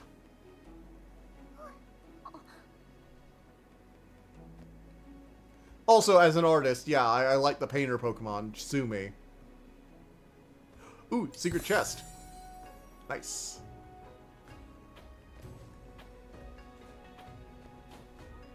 What other good ones? I mean, there were so many good things in Sinnoh. Like, Mamoswine is solid. Togekiss is good. Fucking Weavile. Oh man, Weavile is king design. Chatot, yeah. Toxicroak and Krogunk both have really solid designs. Carnivine. I'm just listing off the Sinnoh roster at this point because Sinnoh had just so many good designs. Mantike. Even like the more generic ones like Finian and Lumineon look solid. They look unique. Like if you showed me their silhouette, I might not know their name, but I would know what they look like. Buneary. Okay, we don't talk about Buneary. We're talking about unpopular Pokemon. We're talking about unpopular Pokemon here. Unpopular, not popular. Come on, let's be fair.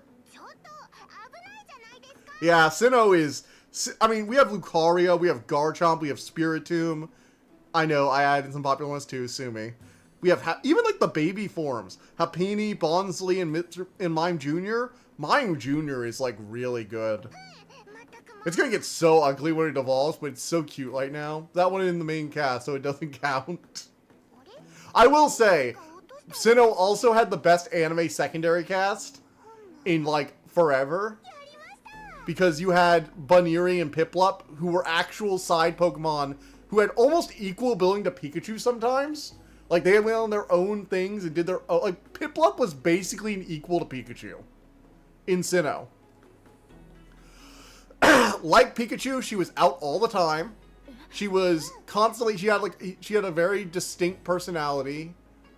They had a very distinct personality. Piplup was great. Piplup was amazing. I miss Dawn. Dawn was an actually interesting side protagonist. She had her own backstory and motivation that was more than just, I don't know what to do with my life. Because that was the thing with May. May was like, I guess I'll do contests or whatever. Like, Dawn was, I want to be the very best contester. I want to be a performer of Pokemon. I want to go to these contests and do as well as my mom did. I have a legacy to live up to. She had, I want a Pokemon game that's all about contests. Oh yeah, 100%. Bring back contests.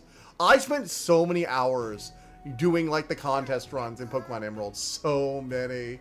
I think I got like all the ribbons like maxed out. Not on the same Pokemon, obviously. But like on individual different Pokemon, I had Pokemon that had gotten like all the highest level ribbons. Oh, man. I think Dawn was also like one of the best examples of contests. They really knocked out of the park with her. I really wish she had just like come with Ash, honestly. Like, I would have loved it if Dawn and Piplup had just joined Ash and the Co. And she had just become the secondary protagonist. Like, yes, Brock is amazing and all, but like, I would have been happy with Dawn sticking around and us maybe getting someone else. Because, like, don't get me wrong, I liked Iris, but like, you could have just had Iris and, what's his name? The green guy with his hair that was also into food like Brock was. Could have just had that be it. I don't know. It feels weird. They knew exactly what they were doing with Gardevoir and Lopunny. Yeah, they knew. Well, you say they knew even more than you think because they saw a life-size Gardevoir plush. Life-size. They know exactly what they're doing. It's on the Pokemon website. They know exactly what you're going to do with that. They just don't care because it makes them money. Pokemon won't be overtly horny, but it will give the horny people exactly what they want. Which is a little weird, because it's a very family-friendly brand, but they will just, like, give, you know, that particular portion of their audience exactly what they want, and it's so bizarre to me. Salazzle is 100% female and has a male harem. Yeah. What is this? This kid is just standing there pointing. Weird.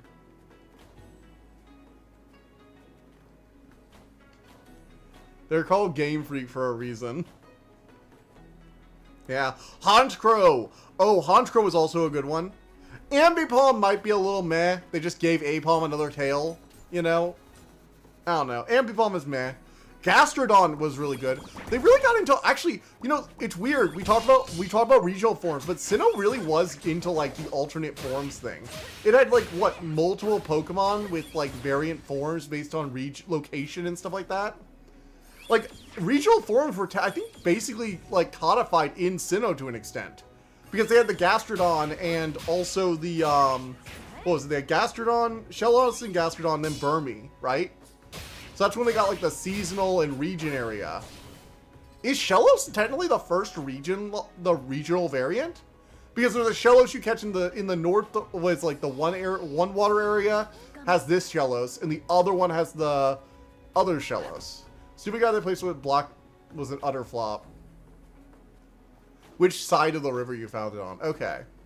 I guess that's kind of like a prototype for the regional variant. Not like a huge like step, but it was like an idea of, hey, different Pokemon in different areas may have different appearances, so let's do that.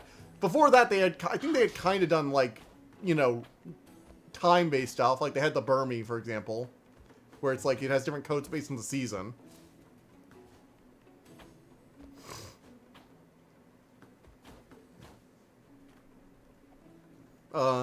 But yeah. Rose Raid. Remember Badoo in Rose Raid? Oh my god, Rose Raid was so good. They gave Rosalia like an entire line. People forget that Rosalia went from being like a one-off Pokemon in Hoenn that had no evolution at all to getting a baby form and an evolution in the same freaking region. That's insane to me. That's just like crazy.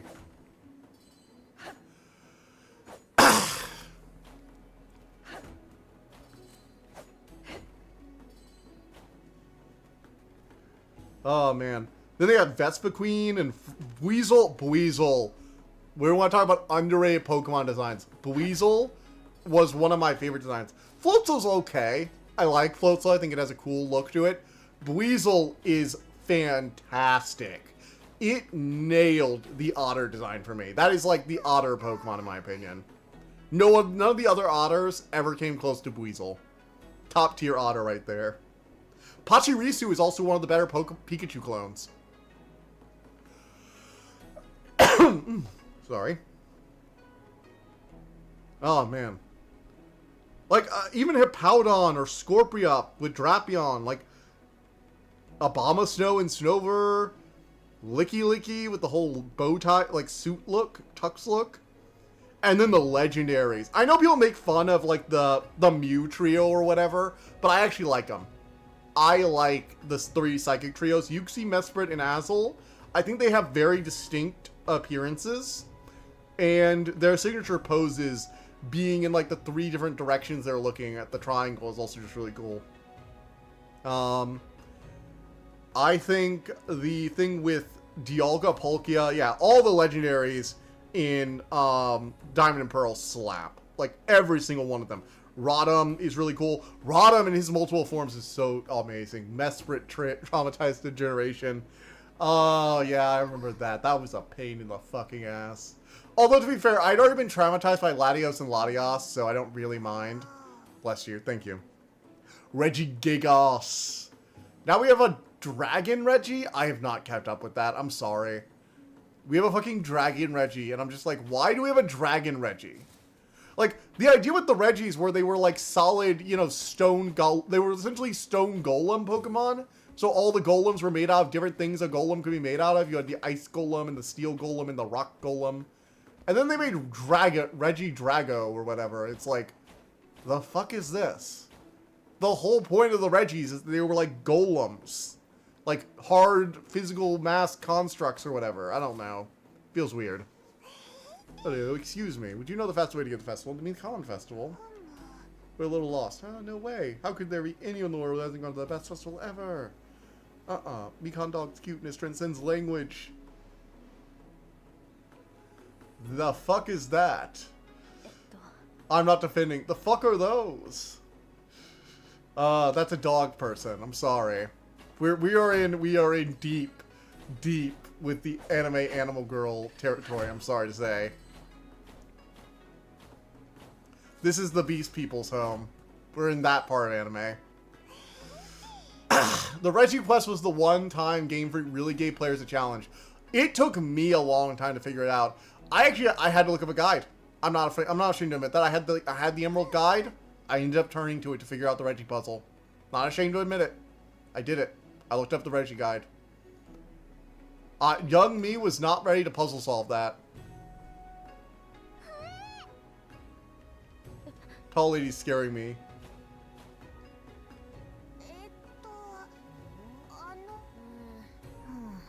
Don't make me laugh. Do you know how to get to the festival? You'll be there in no time, yeah? Whoosh.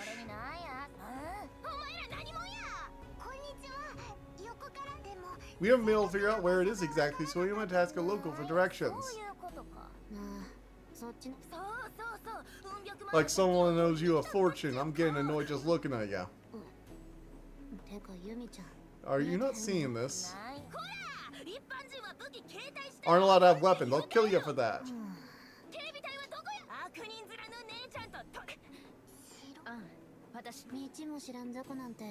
The patrol should be able to deal with them. Let's go, Yumi. Yeah, the Reggie quest is sweet. Oh my god, why are they wearing schoolgirl outfits? Why? I'm so confused. Aren't these supposed to be the elite guard? Like, their bosses clearly don't care about clothes. Why the fuck are they wearing schoolgirl outfits? That is so bizarre. I can deal with a lot, but I just don't understand why they're wearing fucking schoolgirl outfits. Because anime girls. I need more than that. I'm sorry. At a certain point, anime, I need more than that.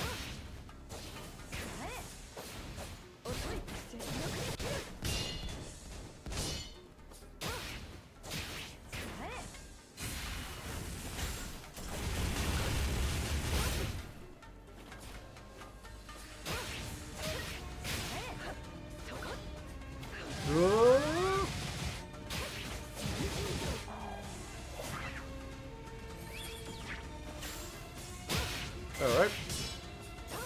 Oh man. Anime, why? Haven't you realized what kind of game you're playing? Because don't ask. I'm just saying, until this point we've been dealing with like shrine maidens and stuff, and at least their clothing made sense. Like, the clothing in all the other areas at least made sense for where they were, you know? This is just giving us random girls with tails and ears and schoolgirl outfits because. Like, the shrine maiden wasn't, like, in the middle of an office building or something. She was in a shrine. You know? Aren't there school uniforms based on military uniforms? I don't know. I'm not sure about that. Maybe?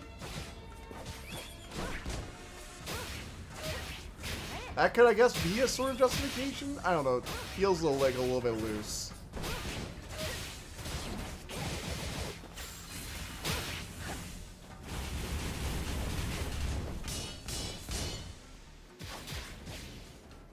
Oh yeah, got him. High School of the Dead. You can't get more anime logic than that. Why would a member of the Navy be here? I mean, this is an island, I guess? I don't know. Also, again, High School of the Dead makes sense. They were in high school, and they were literally attacked in school. So the reason they're still wearing their uniforms is because the clothes they had on when the apocalypse started. Like, there is a logic, and the thing is, it's not like they just started.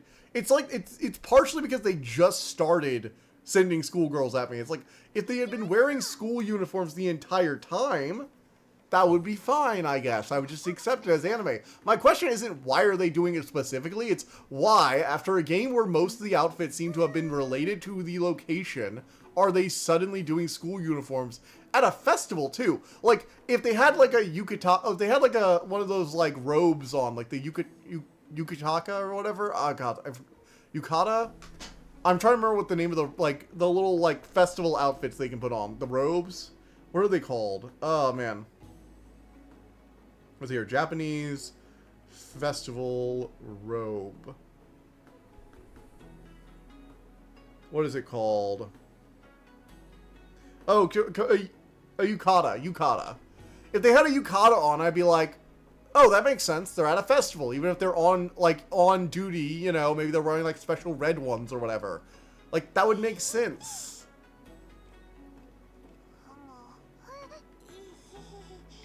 I actually took the wrong one. Here we go. This is the right one. Just as great. You sure? What does it say? Go higher and you will find your answer.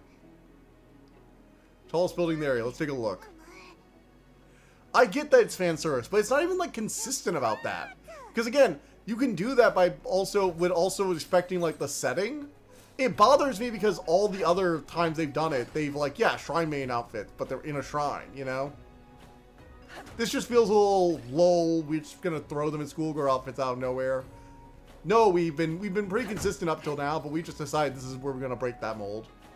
It's, again, it's not the fan service, it's the break from the consistency of before. If that makes sense. Anyhow, I think this might be a good time to go ahead and mooch a stopping point. We've reached a pretty good point in the story, you know, we come here, we've done this. So I'm going to do a manual save, and we're going to go ahead and stop here for now. I think this will be a good moment to stop. But yeah, we had a riveting discussion about Pokemon tonight. I do enjoy talking about Pokemon. It was a big part of my childhood. So yeah, I guess I will see you guys all on Thursday. Bye.